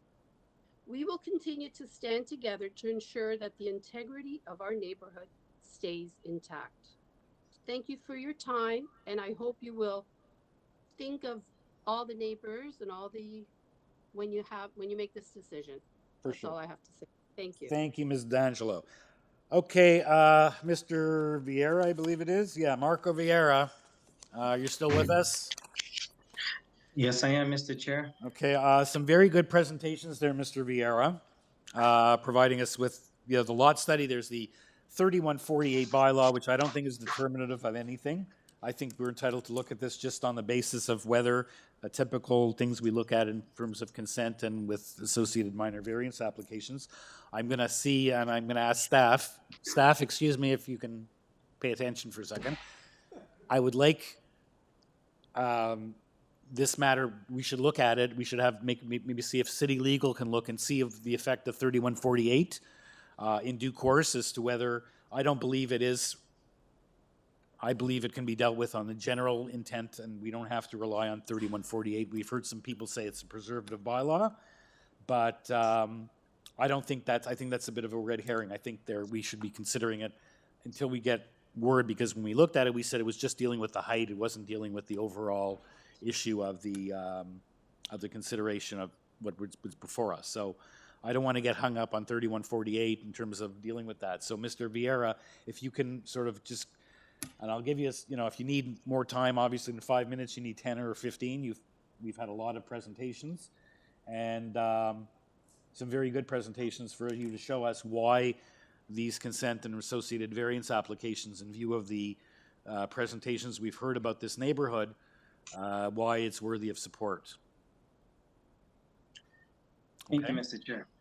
But I think in due I'd course, just like someone to- should be looking at 3148 to see if in fact it is determinative of what it is as a preservative for the lots, not just for the certain of the variances identified in that bylaw. I also did look into the bylaw just to make sure that something hadn't been missed by zoning. It was under the, felt pretty comfortable that the only thing that was applicable that was carrying over from the Etobicoke bylaw was the Soffit height. And the Soffit height in our particular case is being taken from the established grade. Okay. So in our established grade changes from one lot to the other. And that's why there's a difference in variance being sought for part 1 and part 2. And the difference is because the established grade, due to the sloping site, is actually approximately 7 inches below the actual grade in front of the proposed dwelling. So in terms of, I know we heard a lot about trees and concerns and impacts on trees. Yes. There is full intent to keep all the city trees If we have to work with forestry, and I know it is a condition as part of the approval, that we work with forestry. And if we can't satisfy forestry conditions in terms of protecting those trees and having them either through a combination of hand excavation, reducing our building in order to maintain and keep the trees. That's our intent. That's what we intend on doing. There are two trees that are more into the part number one away from the property line. They're actually on our property. That's the two trees that we intend to remove, or possibly changing the configuration of the house to work around those trees. We acknowledge that forestry has made a condition, and we would fully be in cooperation to work with them. Similarly, with the drainage and with the location of the driveways, and making sure that in the development and in building these new homes, we have to retain all water on our lots. And we would have to show the city how we intend to do that. There's no discharge being done to adjacent properties. We've actually pulled the proposal towards the front. Planning also suggested that to get a minor variance on part number 2 for front yard setback, which only applies to the southwest corner, was more desirable and allowed us to pull the house away from the property right behind us, which currently now has the garage, a very large paved area in asphalt, with quite a bit of a slope from our lot right on to the neighbor behind us at that number 4. So we're doing that to pull these houses away, reintroduce landscaped area in the back. That existing covered patio that is there, it's a hard surface, a lot of water and drainage problems with that. That is being removed. It's being pulled away from that rear property line. And this is being done on both properties so that we increase the buffer between the house to the, in this case, to the east, and number, I believe it was number 7, not number 11, that has the, no, not number 11, sorry, number 7 on Mount Vanton that has the concern about his trees. Look, we intend on keeping those trees. There's no intention to remove those particular trees, especially the city trees, especially the large canopy. But the owner, client, as people refer to as developer, he's lived in the area for many years, just across on Weston Road by the town of Weston. This is somebody that we're being very conscientious about how we position these houses and how to work with the different city departments to make sure that we are not adversely impacting the neighbors and minimizing that impact. We recognize it's a change. It's 2 newer homes being put. It is a huge oversized lot. And in terms of the severance, we have to put the test of the Planning Act and apply them here, in which we are most definitely, in my opinion, doing something that is in character with the neighborhood. We are not trying to really sandwich these homes in between really large lots and making them very small. They comply with the intent of the bylaw. And these frontages, just like the others, would comply if not for how zoning defines and takes those measurements across the property line. So we feel that in terms of the size of these homes and the massing of these homes, they are very much in keeping with the transition that has occurred in this neighborhood. And I don't Sorry? mean just You said the because what did you say? Transition? the transition that has occurred. There's What- been newer homes that were been built, changing roof lines, higher slopes, and we've really tried to do the opposite. It's a very low slope roof. We're not trying to build these homes where we're raising them out of the ground. That is the reason why we've kept them very close to grade and towards Fremont, so that we do not create a towering effect that was done.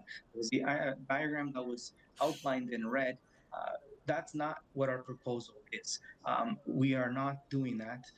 The proposal was drawn and designed based on new survey, up to date, and it was reviewed by zoning to make sure that we have the correct variances outlined in our proposal. And just south of us, or to the north and even to the east, there is a very different type of lots and configuration. There's, really smaller lots tucked in. There's a series of larger lots, but just on Yorkley, there are those 4 or 5 really large lots that stand out, and we are one of them. And we just really feel that what we are trying to do, to put 2 homes in this lot, opposed to putting 6,000 square foot home that would really overpower the adjacent properties. It's in a predominant corner. It's the change in elevation would make that house look much larger. So our proposal was to the opposite, was to pull it away from the rear property line, was to reinstate the driveway that's on now facing Yorkley. That's going to be sodded area. The trees are not being impacted. And now in the backyard, there's going to be grass and soft landscaping, which what it really does is minimizes the overflow and drainage that a lot of the neighbors have spoken to. So it's done in a way to work with the bylaw and not against it. And that's why we tried to keep the variances down. The side yard setback, again, is a technicality that is measured diagonally, but we need the side yard setback. What the triggering is, the 7.5 meters, is because of the length being measured to a portion on the second floor. And if we needed to basically work with forestry, that side may get reduced in terms of either length or increase the setback, because we would have to be working with forestry and making sure that we are retaining and keeping as much of the tree canopy there, or all of it. And I just really feel that in terms of our proposal and how it meets the 4 tests, I feel that this proposal fits. I think this is appropriate development of the lot. I think is most definitely in character with the lot sizes, frontages, and the setbacks that are typical to the newer homes. They are much closer to the property line. They're probably on different parts of the lots that are more in level slope, but they've pushed those houses much wider. It was evident in some of those pictures that was shown from the neighbor at number 11. And we feel that our proposal, keeping those setbacks, a large space between each of the proposed houses, is meeting the intent and purpose of this bylaw. Thank you, Mr. Vieira. I've still, you mentioned the transition, so you're sure people are taking, redeveloping, building new houses with flat roofs, modern style, but you haven't shown us where there's been severances of one of the larger lots in the neighborhood, and there aren't that many, and they mainly centered around the Mountbatten, Yorkley area. Correct. To go from one of the largest lots to one of the smallest lots. You haven't shown us where there's been severances. So this neighborhood, obviously, and there's a lot of opposition to this. And then to come in with a house, which is always my position when people come in for consent, and then you're looking to build on FSI at 0.45 permitted to 0.55, 0.52, it's about 22% more. So again, I don't even, the question is, even if you built a house that 2 houses that complied, I'm not sure this is an appropriate situation for consent. And then you came in with a house that's 22% higher FSI. Right. And some height. 21 and 25 is part of a severance that it hasn't been mentioned by the neighbors, but that was a lot that was severed. They originally had tried to sever it into 3 parcels, and then it was severed into 2. I believe that was number 21 and 25. And along Scarlet is where most of the severance. Can we stop there for a second? You said there was a severance, 21 and 25? I believe it was 21 and 25. Okay, when was that? When was that? I don't actually have the date of it.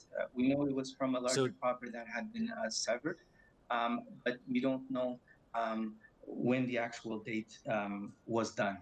And on Scarlet, number 742 and 2 Yorkley was part of a severance as well. And then further down along Scarlet is where most of the severances have taken place. So along Yorkley, on that street, very little has happened, except at the end of Yorkley, as the previous speaker neighbor had mentioned that hers was a severed, it was a 45-foot lot that was created.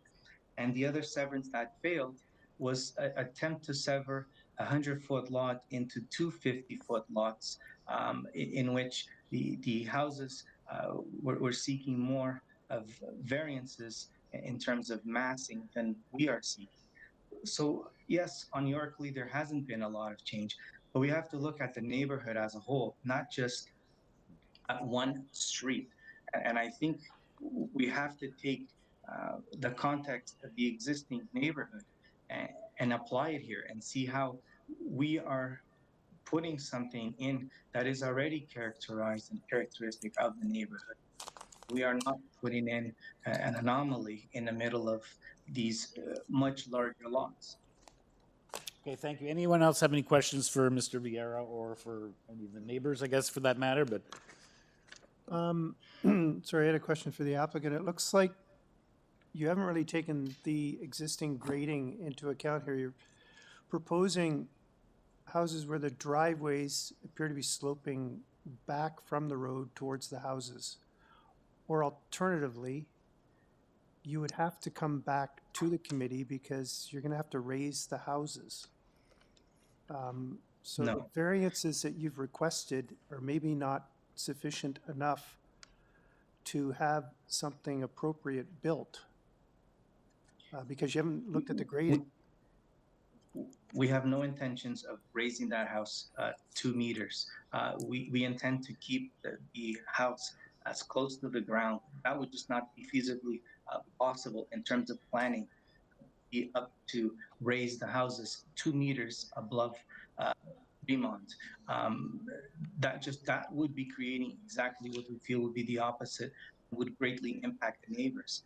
That would raise our finished first floor approximately 2 meters up.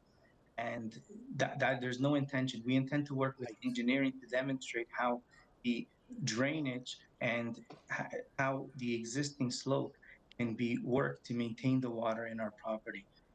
We have no intentions to raise these houses above grade to create a positive slope that would power over all adjacent neighbors and impact them. yeah, you just have a soffit height, right? You don't have a general height. There's no general height variance, is there? It's just a soffit height. No, do not. We comply with the overall height. Yeah. It's just the soffit height. Okay. No, but the grades outside the property are higher than inside the property. So I don't know how you cannot have a reverse slope driveway if you're going to try and keep the house not raised.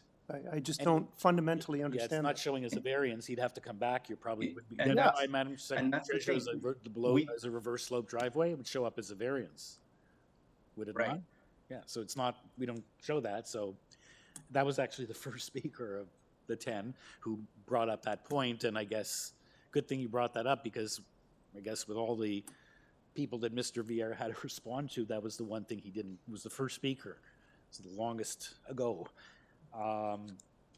So that is a concern that was the first speaker raised, that how do you do this? And now Mr. Vieira says, well, we're going to deal with the existing grade, but you're saying that doesn't seem to be logical. That's why we have to work with engineering. Yeah, anyway, so it's not before us. If you assuming you got approval, and if you had to come back because it was a reverse slope driveway, you'd have to come back. But you're not at that stage yet, so first he has to get approved, and yeah. Anyone else have any other questions? But that's sort of the cart before the horse because I don't think we're at that stage. But you're right. If he had to, you're saying it's impossible. Mr. Vieira says, well, you have to work with engineering. So then they would likely have to come back in any case, in which case there'd be another variance here.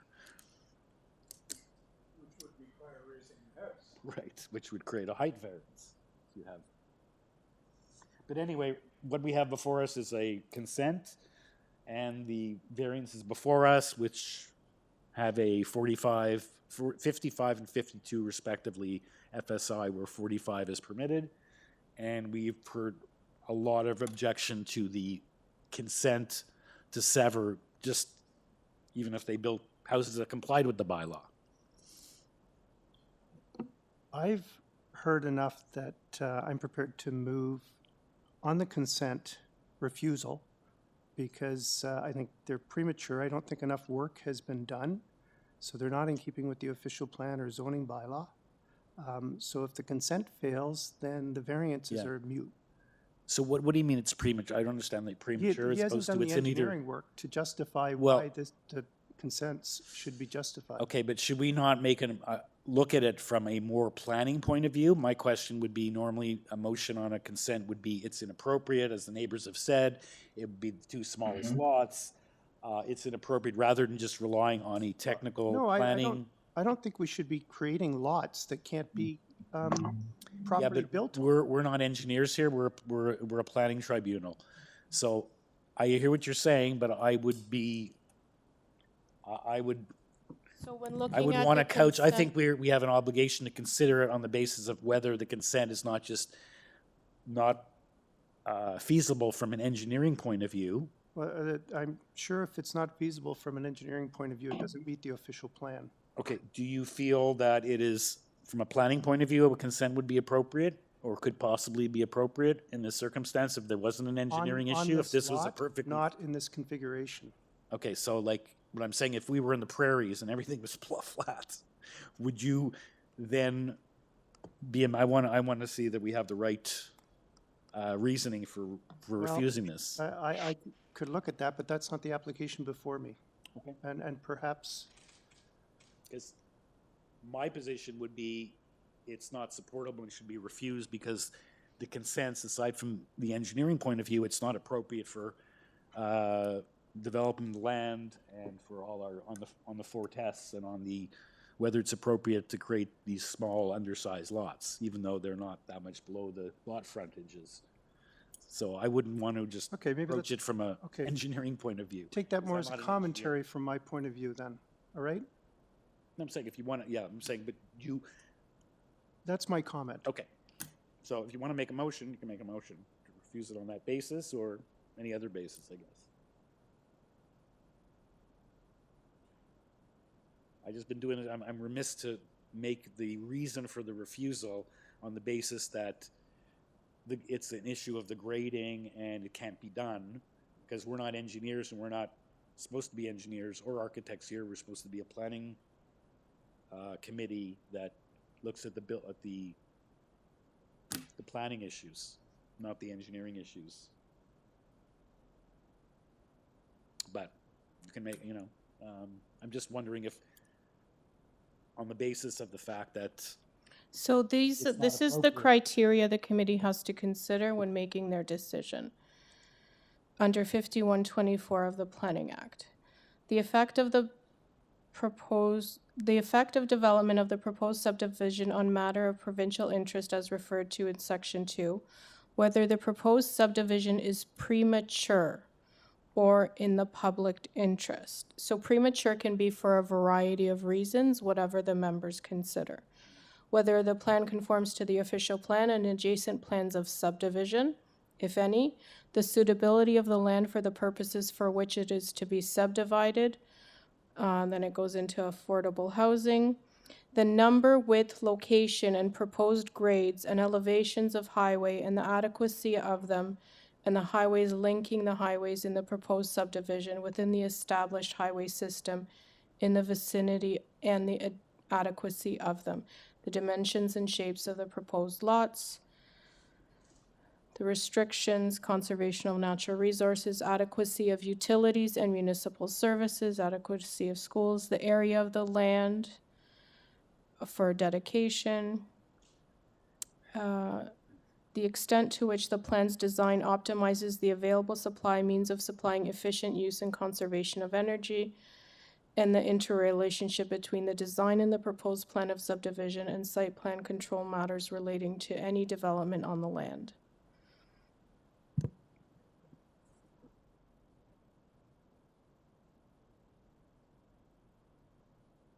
Okay, I just think that any decision should be predicated on a plan, more of a planning principle, and I think that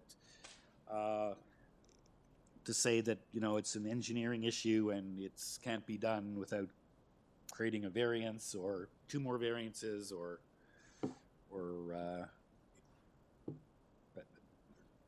I think we have to look at it from a planning point of view. Can and I, think there's can enough. I ask staff a question? Yeah. In the engineering and construction services memo, there are a lot of requested requirements articulated in a section called advisory comments. If we recommended approval of this,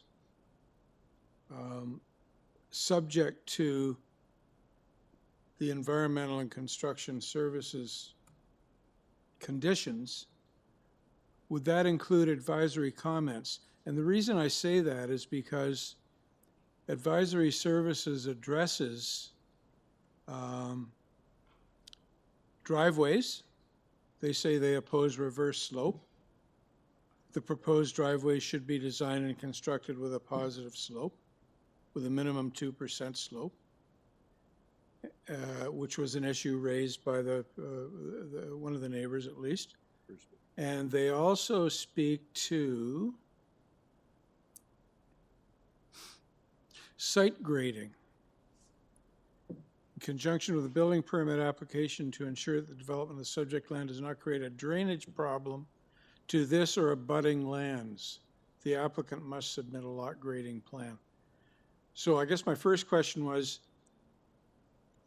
if we make a recommendation subject to the environmental, engineering and construction services memo, does it include those advisory comments?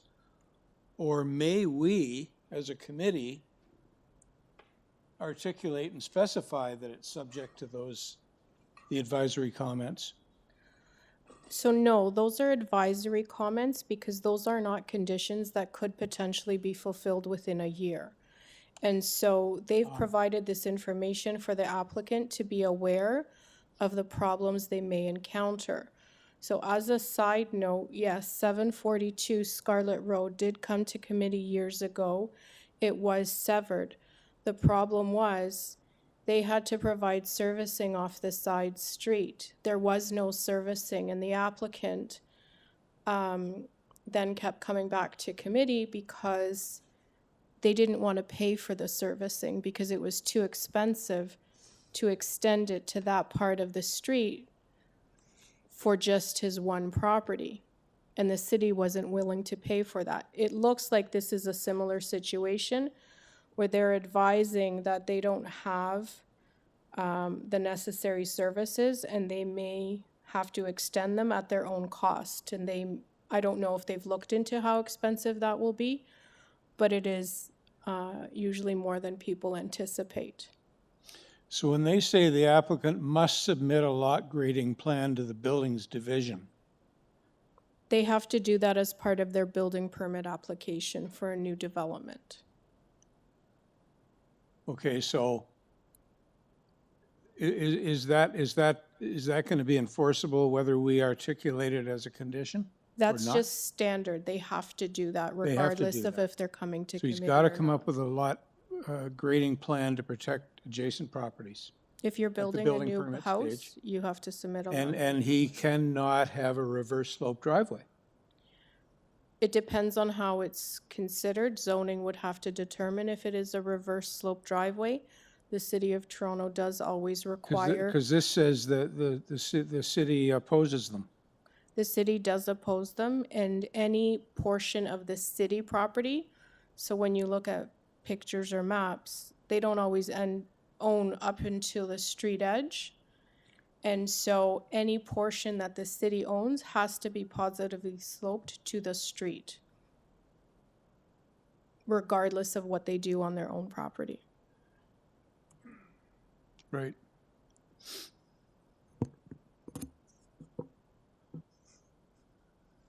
So it's, are we in the middle of, are you making a motion? Are we middle of a motion? I'm just saying, I'd like the motion to be based on planning, not on making an anticipation that we think he's gonna need a reverse slope driveway and we think he's gonna have, that's gonna deal with, we have to deal with what's before us on the planning issue of whether this is appropriate for consent, and then if it is, whether the minor variances proposed are reasonable. Okay, I'm going to move for refusal because I believe the applications are premature because not all aspects of all variances have been considered. Okay. And yeah, I'm going to leave it at that. Okay, does the seconder just have to second the results, the refusal, or the consideration, or give different reasons? If whoever's seconding the motion has different reasons, Yes. they can add their own publicly, Okay. or they can simply second the motion. So someone to second Neil's motion for refusal of the application, and then the reasons. I'm prepared to second it as Niels has indicated. Okay. I'll just indicate that I am also in favor of the refusal of the application, but I'm looking at it beyond the potential issues with grading or engineering or that, and just say that it's inappropriate for the development of the land to sever these two properties and build two houses with minor variances that exceed the bylaw by 22% and 20% respectively in coverage. And I don't think the lot revision, even if the minor variances were closer to compliance, that it's an appropriate situation. As we've heard from the neighbors in the history, it's not appropriate for these lots to be split in any event at this point in time, irrespective of any grading issues that may or may not May I speak present as well? itself in the future. Okay. I will support refusal as well, but I would just caution the people in the neighborhood that this large lot can accommodate, as of right, a 6,500 square foot house. So keep that in mind going forward. As opposed to two 35. As opposed to a 3,900 and a 38. Exactly. No, I think from hearing from the neighbors, I think they'd be okay with that, rather than having lots split, even if it was two lots that comply. Oh yeah, we have, okay, Sophia seconded the motion, so I guess we're unanimous, all in favor of the refusal for various reasons. The application is refused. Thank you, all the neighbors. It obviously shows your interest in your community to spend the last 5.5 hours on the phone dealing with this matter. And thank you to Mr. Vieira. You're doing a good job for your client, but that's our decision. And I would suggest that both just generally for the people in the YORKLEIGH Boulevard and even for our staff, whether we should be looking into and finding out, getting a legal opinion from city legal as to the effect of 3148 going forward. So we know next time one of these applications come up in this neighborhood. So thank you everyone for all your work here today. And I realize we're not finished. We have another application. Two more applications, even better. Next application is unopposed, but city planning is opposed. 34 ALBRIGHT Avenue. Armando Barbini appearing as agent. And for some reason my computer is not cooperating, so I'll have to go by this. This is someone else. I can't open I don't see the purpose of the application.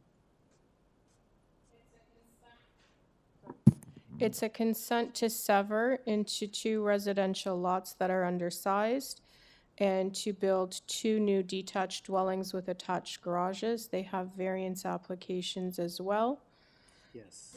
For lot frontage, lot area, coverage, floor space index, side yard setback, dwelling length, side wall height, and flat roof height. Okay, and I see we have planning recommending refusal of the minor variances, not necessarily the consent, that they say it's overdevelopment of the lots, and urban forestry is requesting conditions 2 and 3. Mr. Yes, Barbini, and- are you with us? And you have engineering and construction services conditions, and a letter in opposition from 31 Albright Avenue. And they are not with us, though, today. Okay, but they have written in. Mr. Barbini. Yes. Welcome. You're very muffled. If you can speak clearer or closer to your computer. Is that any better? Sounds like you're calling from a closet or something. After all this time, when I Yeah. okay, how's this? Any better? I'm speaking a little bit louder. Still not good? Oh boy.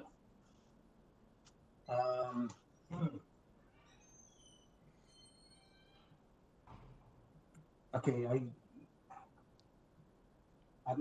should I just continue and see what happens? I'm not sure. I'm speaking right into the microphone. I'm speaking right into my computer. Or try calling in. I don't know if that,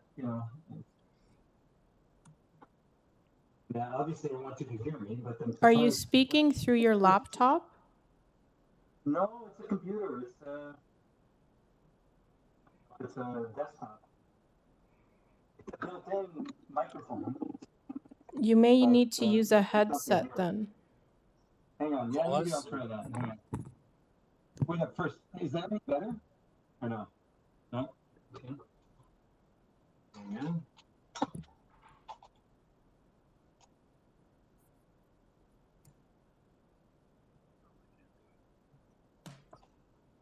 Other user? Okay, is that any better or no? A little bit better.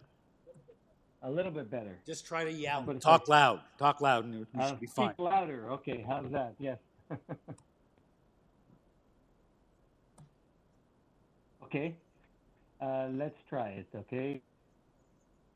And if you can't hear me, please just let me know. So this application, as mentioned, was to create 2 lots, 7.62 meters in frontage, and construct detached dwellings on each property. I've submitted to the committee a detailed planning rationale dated February the 10th, which outlines detailed reasons why I've come to the conclusion that the proposal meets the test set in the Planning Act.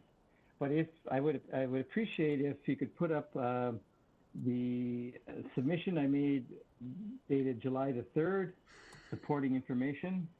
Yes. So you'll see there, this is the study area that I've chosen, and this study area shows both the broader context and the immediate context. And if you go to the next page, you'll see three charts which show the lot sizes in the area. If you look at the bottom chart, it sort of summarizes it, and you'll see that the most predominant lot sizes are ranging from 7.62 meters and smaller. In fact, 37% of the properties are that size.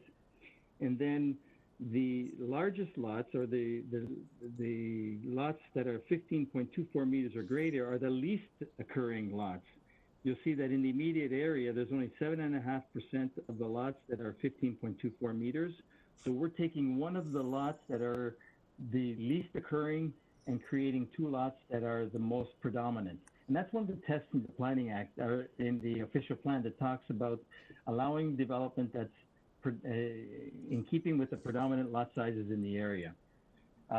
There's a large range of lot sizes, and these lot sizes are not consistent in as much as they're not all located in one area. You'll have an intermixing of lots. You'll have 20 beside 50-foot lots. It's a really eclectic area, and so are the homes that are being built on the area. So if you go to the next page, on number 3, you'll see a series of photographs of other homes that have been developed in the area. These are all on 7.62 meter lots, and they've all received similar approvals that are being proposed. Now you'll see on the sides of these homes, there are some smaller bungalows or some split levels. It's not a consistent area. It's a very eclectic area. You've got semis beside detached, beside some duplexes. And if you look at the actual charts of the approval, so if you go to the next item, number 4, you'll see charts of, so for each of those photographs, these are the variances that were granted. So you'll see that from the perspective of the FSI, the floor space index approvals of these lots range from 0.58 to 0.8 times density. The proposal before the committee is 0.65. And so it's well within the range. From the perspective of lot coverage, it's 34% to 44% is the range, and the proposal before this committee is 38%. With respect to the side yard setbacks, the only request is to the interior side yard setbacks. the setbacks adjacent to the adjacent properties at number 30 and 36 comply with the bylaw at 1.2 meters. And if you go to the next image, which is number 5, I'd like to spend a little bit of time on the height. So if you go to the third, 2 more pages down, so this is the front elevation, this is the rear elevation, and this is the side elevation. So what I've done here is I've demonstrated how you can use the existing design, add a roof to it instead, and I've verified this with the zoning department, the zoning examiner and the building department. This design would comply with the bylaw. And the reason for that is the peak of the roof would be 9.5 meters. In wall height would be 7 meters. And that is what the new bylaw requires. And I've substantiated that with the email from the zoning examiner. And that is in the document that is submitted dated July the 8th. You don't need to pull it up necessarily, but it is there.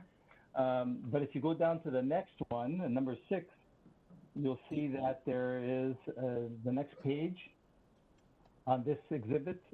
Yeah, so the other comment in the planning comments were that they felt that this property was better suited for semi-detached. Now, if you look at the proposal, on the right-hand side is the current proposal with 2 houses, detached houses. On the right side, all I've done is squeeze those houses together and built it as a semi. So I would submit that the proposal to construct detached houses has a visually less massing than as a semi. And in fact, the side yard, that interior setback could be filled in and the houses would actually be a bigger mass. So from both the perspective of the height and the seats, I would suggest that this proposal would be less massing than a semi-detached dwelling. It's funny, I don't know if it was your application or maybe it was Mr. Romano, it was a few weeks ago, where the same argument, planning wanted semis, and the applicant, I don't think it was Mr. Romano, made the argument, and I think the committee bought it, there was less massing with the 2 singles than with a pair of semis. Yeah, I think it was me actually, because it gives a spatial separation. It's a different owner, but it's very similar application, and that application was approved by this committee about 2 weeks ago, 2 or 3 weeks ago. So again, yeah, that was my argument. Yeah, and planning was looking for the semis. Exactly, exactly. Okay. So why are they against? Why are they saying it's overdevelopment on the lot? Like, Well, I think they might be I mean, I did talk to them about reducing it, but we did reduce it originally when we filed the application slightly, but they weren't quite content with that reduction. So I'm not sure, to tell you the truth. We talked about it. I don't think the variances are excessive, but I mean, it's a matter of a difference of opinion, I guess. They didn't really come up with any magic number that said, okay, well, if you do this, we'll support it. And so I think the owner just decided to proceed with the application the way it was submitted, with some minor modifications to the deck at the back and the balcony above. And the neighbors are on side? We don't have any neighbors opposed here? Yeah, the immediate neighbors have no comments. There was a letter from the neighbor across the street. Their major concern, they put it forward as percentage. So they're indicating that each variance has a certain percentage, and they feel that the variance is excessive. But as the committee is aware, it's not really a measure of a percentage. It's more of the context, right? Exactly. And yeah, so the letter is there, though. No, but the not hue and cry with the wider, I'm saying the wider neighborhood, not just one neighbor. I'm talking, the last application, we had 32 letters of objection and 11 or 12 people's registered to speak. So there's no big hue and cry. This is an area that just regularly having severances. Yeah. This has seen a lot of changes, and you can see that in the photographs that I've shown in the previous exhibits 3 and 4. Yep. They're both photographs of very similar, almost identical applications. Some of the variances are a little bit less or a little bit more, but they're generally in the ballpark. So, and it depends. Some of that depends on the size of the lot too, right? So, and when you look at the smaller, the immediate context, there's actually only 4 lots that are 50 footers like this one. And there's there's quite a few lots that are 25 feet. They're like in comparison, there's 20 versus 4, right? So there's 5 times more 25-foot lots than there are 50-foot lots. And then there's a whole range of lots in between, you know? Okay. Okay, thank you, Mr. Barbini. Any further questions from Mr. Thank you. Barbini, or do we have any, there's no neighbors or? Mr. Barbini, my concern is with the one side yard setback of 0.45, which is about a foot and a half.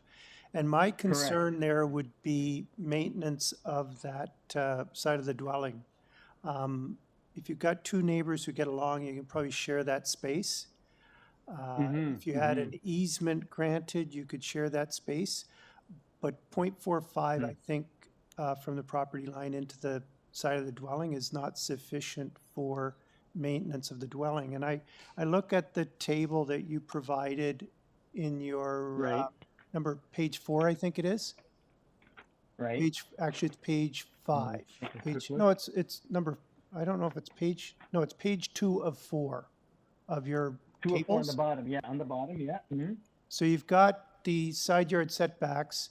You're proposing 0.45 and 1.2, and none of these others that are mentioned here are less than 0.6, I don't believe. I believe there's some other, there's one on There's one that's item number 13.51 and 0.5. Yeah, no, most of them are 0.6 and 0.9. You are correct. But the owner wanted to do, so this is what the owner wanted to do. He wanted to ensure that he could maintain an exterior setback that did not impact on the neighboring property owners, so that the 1.2 meters on the exterior is maintained, and at the same time get a large enough home, a wide enough home, not so much large, but wide enough home to do the interior layout. Now, he also plans to build a fence along the rear property, like along the property lines, but it's not going to come right down. It's going to stop. That's the way they're being sold. You're right. I guess some owner in the future, if he wanted to, could put up a fence. But 1.5 feet and 2 feet is not a lot of difference. So, you know, yeah, no. Now, yeah, I understand what you're saying, but I think that it hasn't really become an issue. Like I said, in the 0.6 meters versus 0.45, 6 inches difference, and I don't know how much more, even though it's not 0.6 meter setbacks, the neighbors, if they don't get along, will create some issues, right? So Potentially. the 0.45, that's between the 2 newly built homes? Yeah, the total is going to be 0.9 between Right, the walls okay. of the home. Yeah, yeah. And that, So is that sufficient at 0.9 if you have between the 2? 0.9 if you had an easement. in Well, place I'm in saying, but they're between the selling two. these 2 houses, so can we not make it a condition, or wouldn't Mr. Barbini, your client, want to ensure, you know, for the benefit of the first one that buys or the second one that buys, that they have this, because so they can move lawnmowers between or whatever else, and hopefully they get along, but if they don't, at least they have some rights over each other's property. Can we make? I would imagine that as of course, your client as a builder, well, because otherwise the second yeah, guy no, that buys, maybe unless he just doesn't care, but then, you know. I mean, as far as, yeah, no, you're right. And as far as access though in the rear yard, we've got 4 feet on the exterior, so that's quite a bit. So any need to move lawnmowers or any kind of storage into the back, you've got a full 4 feet on the other side. Yeah, but what about doing maintenance to the you're bricks talking or about- something? you're I'm not just talking about bricks moving and- stuff. Yeah, what about fixing Yeah, the but- windows, changing the windows, you know, doing pointing on the bricks? Not right away, obviously, it should last for a while, but. No, I mean, that might happen every 10 years, and I guess, you know, I mean, it's not like a regular maintenance thing. If the committee is insistent, I guess, we'd have to, I don't think he would necessarily object. I don't know. I haven't talked to him. But can it be done now? That's the thing. We don't want to necessarily adjourn the application, right? Personally, I think Mr. Palmer brings up an excellent point, and I think that it should be a condition of whenever you give or give a grant permission to severances and give these, you know, obviously less generous between the 2 houses, because at that point they're unsold. You're not dealing with third-party neighbors on the flankage of the 2 outside properties, side yards. Right. It seems like a no-brainer that you got to give an easement, because otherwise you're just asking for trouble down the road. Can we, for staff, can we make an easement on that side yard a condition of approval? No, if any easement would have to be revised and reflected in the application by the applicant. It can't be done through a condition because it's, No, but as a condition, you come back to the committee and get an easement. but we've had problems with that before when development engineering has asked for servicing easements because it becomes a chicken and an egg. If you have it as a condition, you can't create the lot, but you can't apply for the easement and get the easement because you can't give yourself an easement. So you can't fulfill the conditions on the original severance, but you can't create the easement because you've never severed the property. Well, he's getting the severance at committee, so. As a But if condition- you put a condition to get an easement, Yes. I just think that Mr. Palmer brings up, I'm not just talking about Armando's application, I'm just talking in general, because you're creating situations down the road, not right away, but when the windows have to be changed and the bricks have to be parged, and you have different neighbors and they don't get along, the city, I think it would be in the city's best interest when you're, as a condition of granting this privilege to the landowner, that he's gonna have to set up an easement situation. I'm not saying it's not a whatever bad means. idea, but it Yes. has to be, it can't be done as a condition. We've had situations and city legal is trying to avoid that because it's caused problems, because they can't ever fulfill the condition. So then the applicant would have to amend their application, revise the R plan, show the mutual easement, and then you would have the parts reflected on the R plan. Can the applicant do it on his own as of, I don't know if Not the cost today. involved? No, I'm just saying, could the applicant either, they, We could. I'm just saying, to me, it seems like it's a good practice directive to avoid problems in the city where one neighbor, you know, attacks the other guy, because it's just setting up what's appropriate, and especially since the applicant is the one who wants to get the consent and variances, that any applicant would agree if the city requests that to be enforced. If it has to come in as part of their application rather than a condition, that's another story. That's, Yes, the applicant can but propose that as Anyway, part of their perhaps application. just as a general thing, if people know that they're making an application like this to committee and they want two singles with a deficient side yard between the properties, that they have to come in to committee to set that up for the two future purchases of these two properties. That's just my very good point. So what do we do for Mr. Barbini in this situation? Well, I'm uncomfortable with the 0.45. Okay. So if we refuse that variance, then he's got to come back with a 1.2. So, no, he could seek deferral and come back with a solution for us.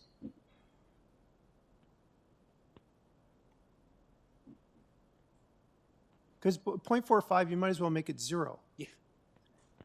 It's ineffective. If you can't rely on the other guy's 0.45 to make it 0.9. But am I still on the table here or no? Can I speak, or is it within the committee? If it's in the committee, then obviously I won't. But just thinking, there's only, we're talking 6 inches difference, and it's still going to be an issue with 0.6, and everybody, most of the approvals were for 0.6 on the interior. So anyway, And you can't, you have like situations in the old city, like my old home in the city, where there's a gap between the houses, but it's virtually 6 inches. So what are you going to do with it? There's nothing you can do. It's just a place for garbage and to congregate. But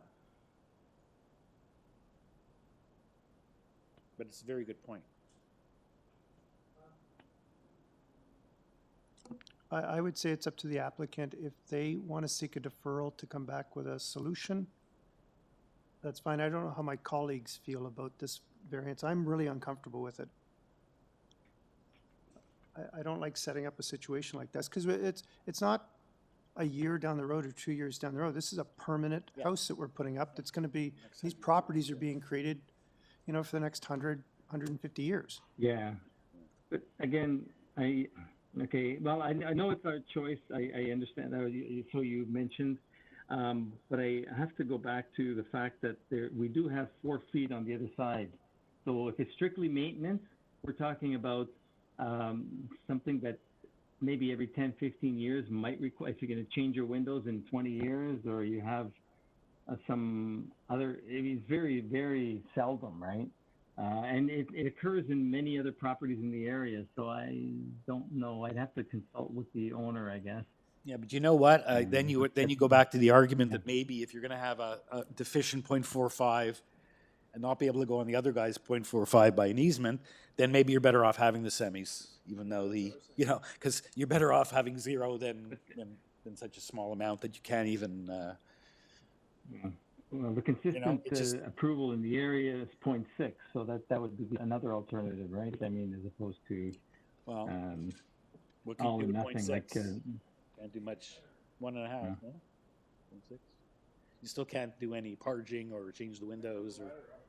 Yeah. But that's the situation on all those homes. If you look at all the homes, and if I might have turned here, let me know. But when you look at the photographs of those homes, they're all, some of them are wider than others, but many of them have 0.6 on the interior, on each side. So yeah, no. Yeah. So you rely on the people are gonna, obviously what's good for the goose, they're gonna say, look, we both gonna benefit, so we're gonna just have this unofficial, we're gonna cooperate with one another because otherwise we're in trouble. But then you're at least 1.2 as opposed to 0.9. That's, okay, I'm gonna So suggest this again. If we go with 0.6, you might end up with a house that is unsellable. I don't know. Mm-hmm. Do you want to defer this and come back with a solution that works for everyone? Well, by the solution, according to what Barb said, is Mr. Barbini or his client can come back with the easement as part of his package, and then it would be acceptable as opposed to being a condition? Then it would be acceptable. He could, but keep in mind, this applicant was aware of planning's comments and chose to proceed to committee, take a spot on the agenda today. Yeah. And was aware of the concerns from planning and chose to go ahead the way it is. You can always refuse that variance. Well, then he's going to have to come back with a repeal. Or modify it. So from that, how short Mr. Barbini is son of a different applicant who knows knows better than most, since he was secretary treasurer for many years. How quickly could you get him on the agenda, and how quickly could you revise your application to get some easement as part of it?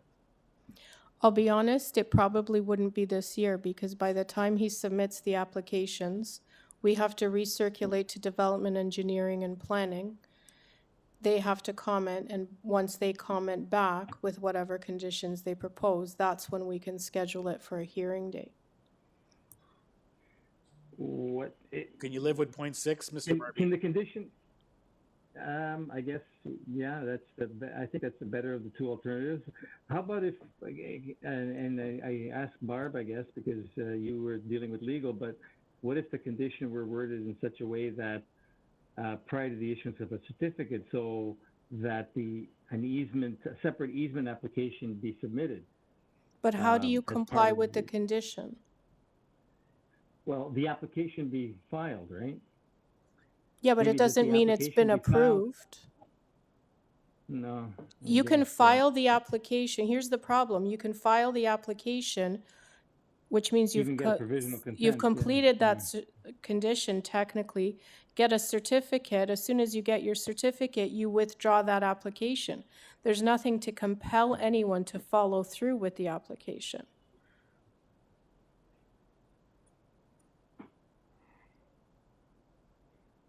Okay. I'm just wondering, it's a little unorthodox. You have one more application. Can I call my applicant and then on this one item, or if not, then stand it down and see. Yeah. Okay, Mr. Barbini, we'll stand it down. And we'll do our last application. I'll call him and then do the other, and then I'll come back, I guess. I don't know. Okay. If that's okay with the committee. If not, yep. Then Let's see if we can do it that way, or what your client. You might as well get instructions on the. Because we're talking about two optional next year choices coming in with the application. Yeah. Okay. Thank you. Thank you. Thank you very much. Okay, so we'll go on to 21 Lorraine Gardens, 34 A, B, and C. Good evening, everyone. We have registered Eric Del Favero, agent.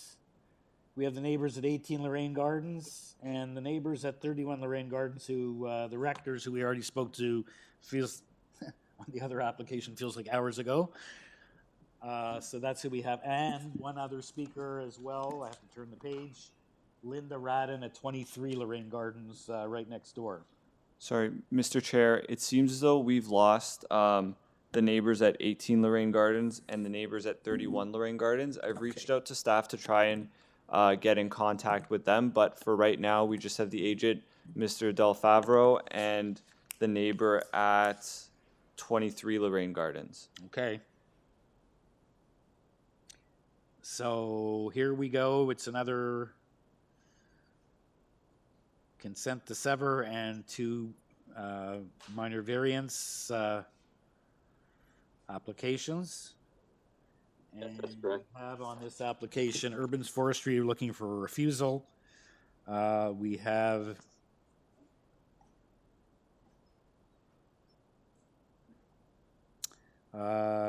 they want committee. Planning is looking for a conditions of approval dealing with bird-friendly window treatment, and planning is advised they have otherwise no further objection. And there's TRCA. Do we have something? There's some kind of a conveyance you were advising on this property?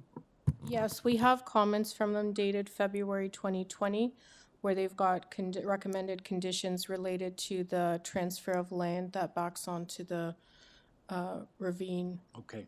Or creek. Oh, this is another 0.45 interior side setback between the two dwellings being proposed. No, that is that correct, or no, is the other 31C maybe gives more? Hold on. No, also 0.45. I don't have the opening remarks on here. Variance 5, sir.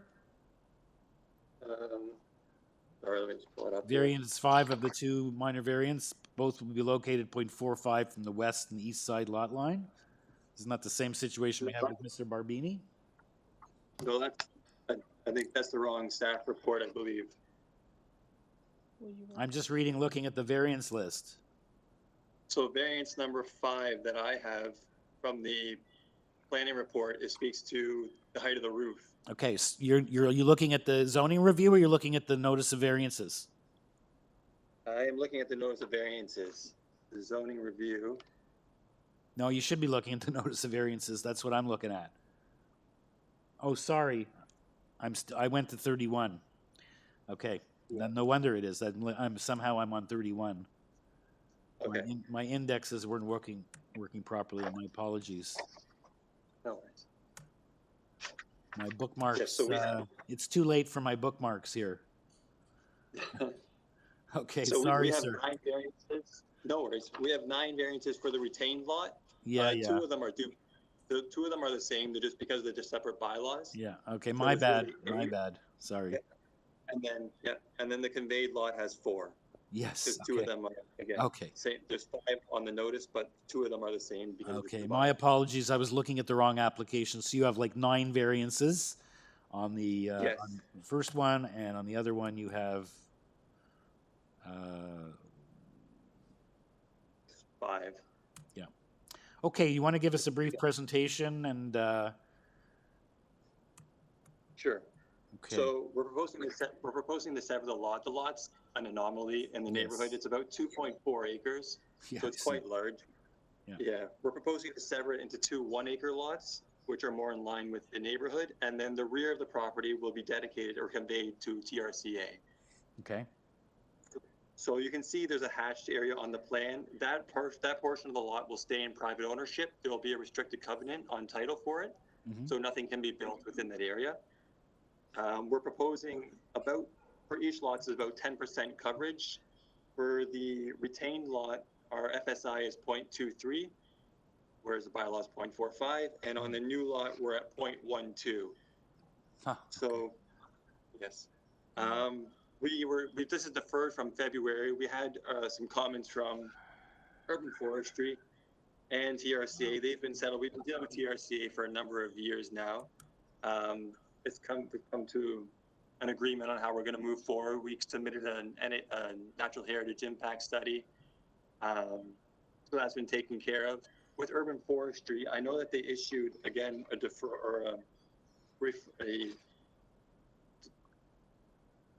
they issued their notice to not permit the application to move forward.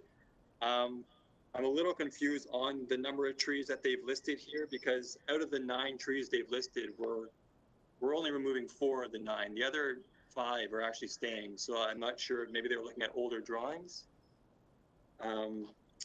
As part of our deferral back in February, we moved the application. The houses were moved forward to save more trees, specifically the 6 on the new lot, 6 city-owned trees. On the new lot, we moved the driveway just south to the other side of the property to maintain those trees. And the driveway on the new lot, we shifted back to where the existing driveway is to save those 2 city trees as well.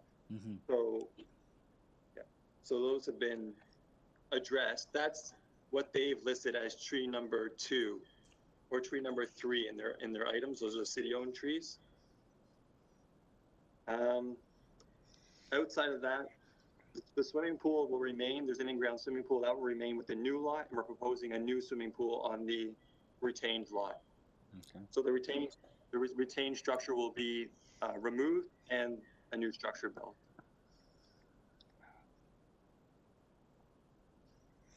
Okay. Yeah. I don't know if do you want me to speak to the variances themselves? Do any of the committee members have any issues with the variances? I'm just looking at them right here. 34C, 34B. Yeah, the fact that, you're building so much less than, in terms of, oh, that's a rear platform, 10, that's not a problem. Okay. And planning is okay with this.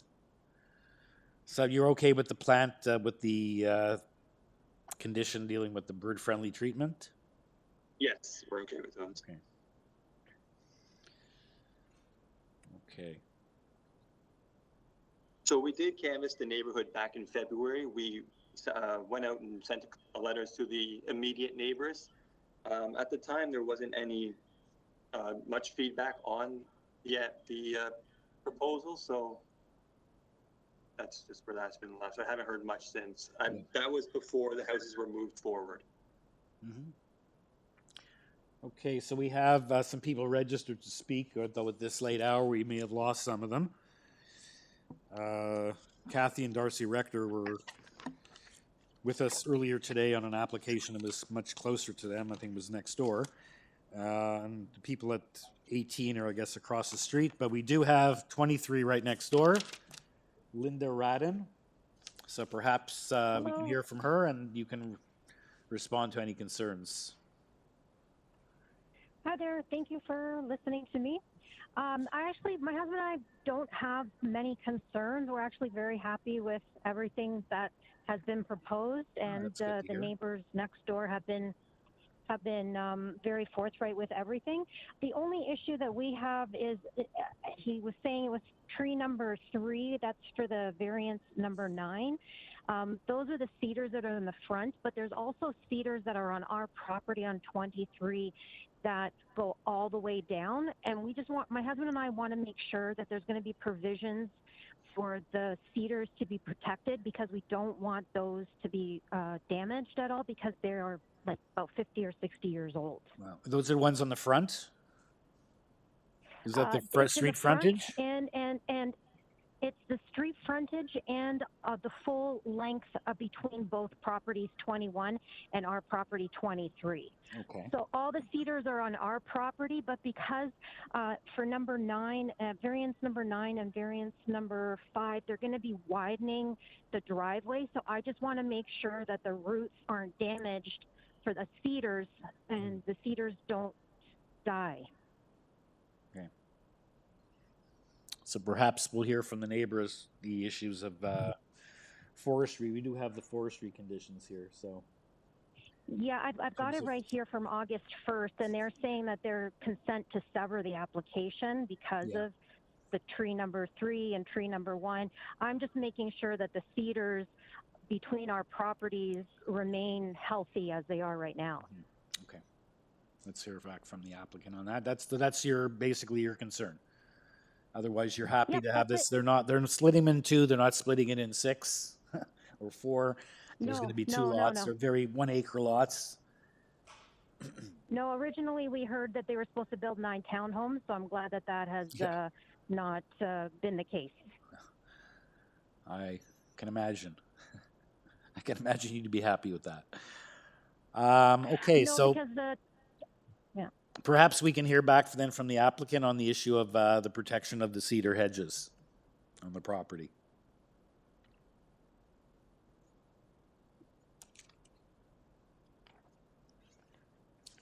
That's all you want to say. Yes. Yeah, so it's our desire to keep those cedar hedges as well. We've pulled the driveway back from the property line from where the existing driveway is actually, so it'll be further from the cedar hedges. As part of our tree inventory preservation plan, we have to put hoarding up against those cedars, which we'll be doing as well. But yes, we do want to keep cedars, and we'll look to protect them as much as possible during construction.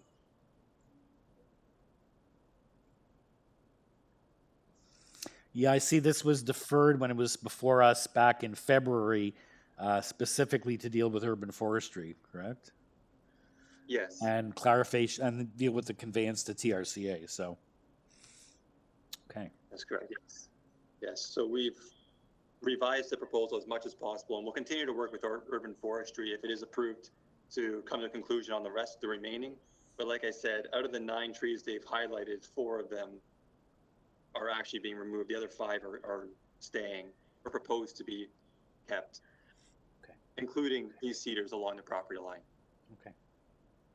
I would imagine it's, to your client's benefit to have large mature trees, to keep as many on the property on such a beautiful property.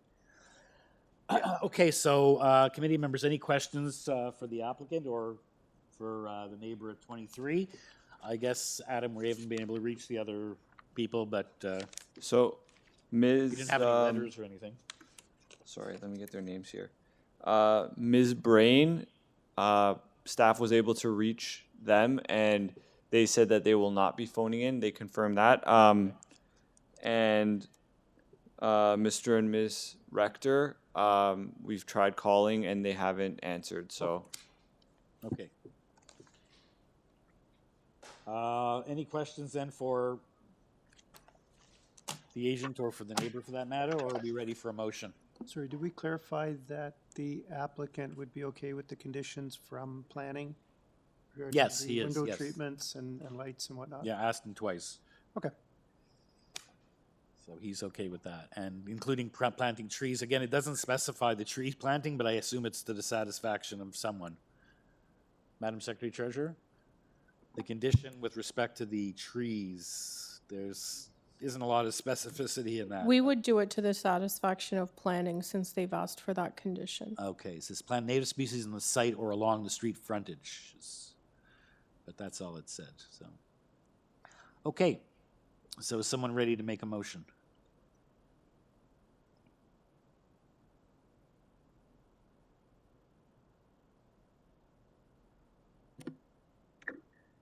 So just so the members know, there are recommended conditions for variances from engineering and construction services, forestry, planning, ravine, and TRCA. Okay.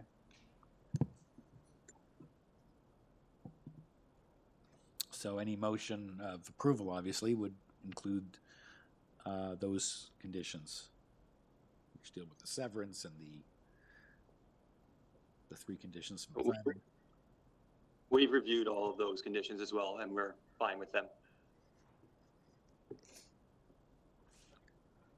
You would be. Okay, I'm just a little bit confused about urban forestry here. In their consolidated memo, it's deny, period.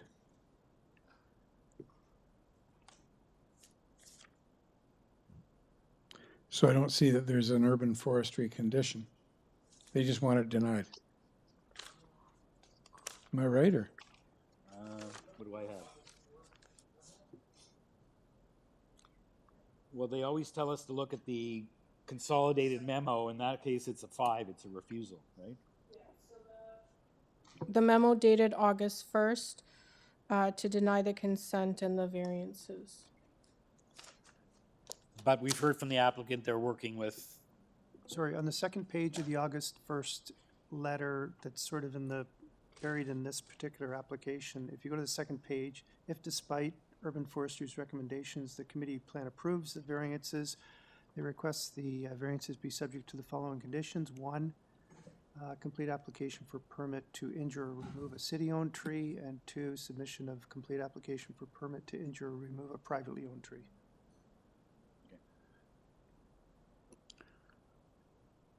Okay, so, given the foregoing, I find the consent to be quite appropriate, reasonable development for this area, and I recommend approval of it, subject to the normal conditions of consent.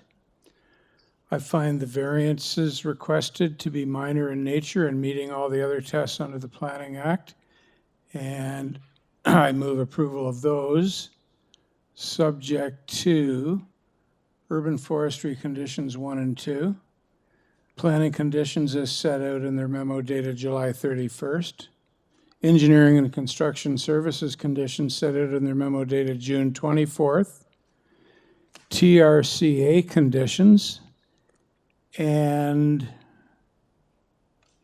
ravine, I'll just let me find a more proper name for ravine. Ravine and Natural Feature. Ravine and Natural Features Protection Department. RNFP. And those would be my motions. Okay, thank you, Mr. Taylor. A second to that motion. I'll second Thanks, it. But Sophie. Sophia beat you to it. So seconded by Sophia Reddick. All in, any comments? I just want to clarify the engineering services comments that June 24th were 2019. I believe they had May 20th, 2020 comments. So can I just make a friendly amendment? Yeah. That the engineering services should be May 20th, 20? Okay. All in favor? You have unanimous approval. Thank you, sir. Thank you. Okay, so now we just have to go back to Mr. Barbini. Hello? I'm Yes. here. Okay, so the owner looked at the design and he's satisfied that with a 0.6 meter setback, he could still make the interior design work. So that was one of the options, and the other option was an easement. The easement would delay it like 6 months potentially. And Okay, and then we still have to hope the people, you have to tell your client to sell to 2 people that are sort of friendly with each other. yeah, Because at least with 1.2, though, you can at least, I guess. So are you amending your applications to revise the side yard setback to 0.6 in both cases? Correct. Yeah. correct.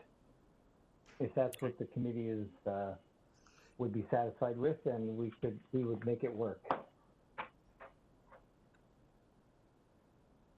Everything else remains the same.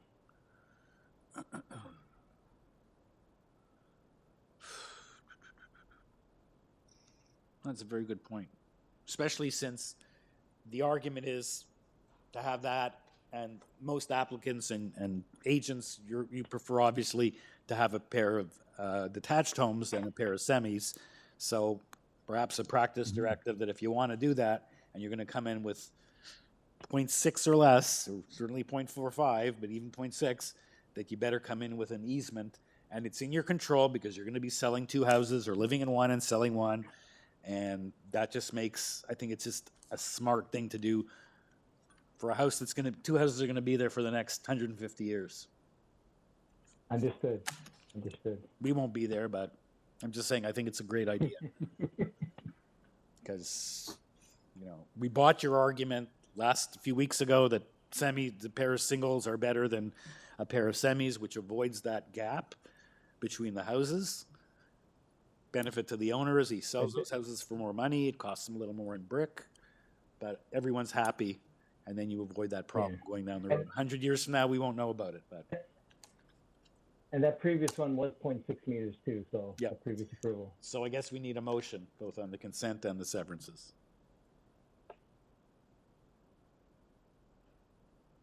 Mr. Taylor? Make 2 for 2? Similar to the last motion you just made. Yeah, I find the application for consent to be reasonable and appropriate development for this neighborhood. I recommend approval of the consent, subject to the standard and normal conditions of consent. With respect to the minor variances, I find them to be minor in nature and in keeping with the other requirements of the 4 tests under the Planning Act. So I would recommend approval of the variances subject to an amendment to variance number 5 with respect to part 1. And I just want to make sure it's still 5 with respect to part 2. Yes, it is. An amendment to enlarge the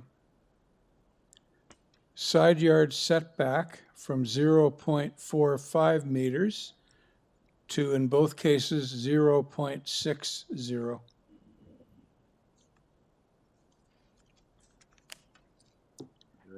And that would be my motion, Mr. Chair. Any other conditions on that, or there was really one? Yes. May I, or Forestry. wait for the seconder to Urban pick up forestry on them? 2 and 3? And engineering and construction. Yeah, you service. said the engineering Okay. construction standard conditions. Yeah, of urban forestry conditions 2 and 3, and engineering and construction services conditions. Okay. That's my motion. Okay, seconder for Mr. Taylor's motion.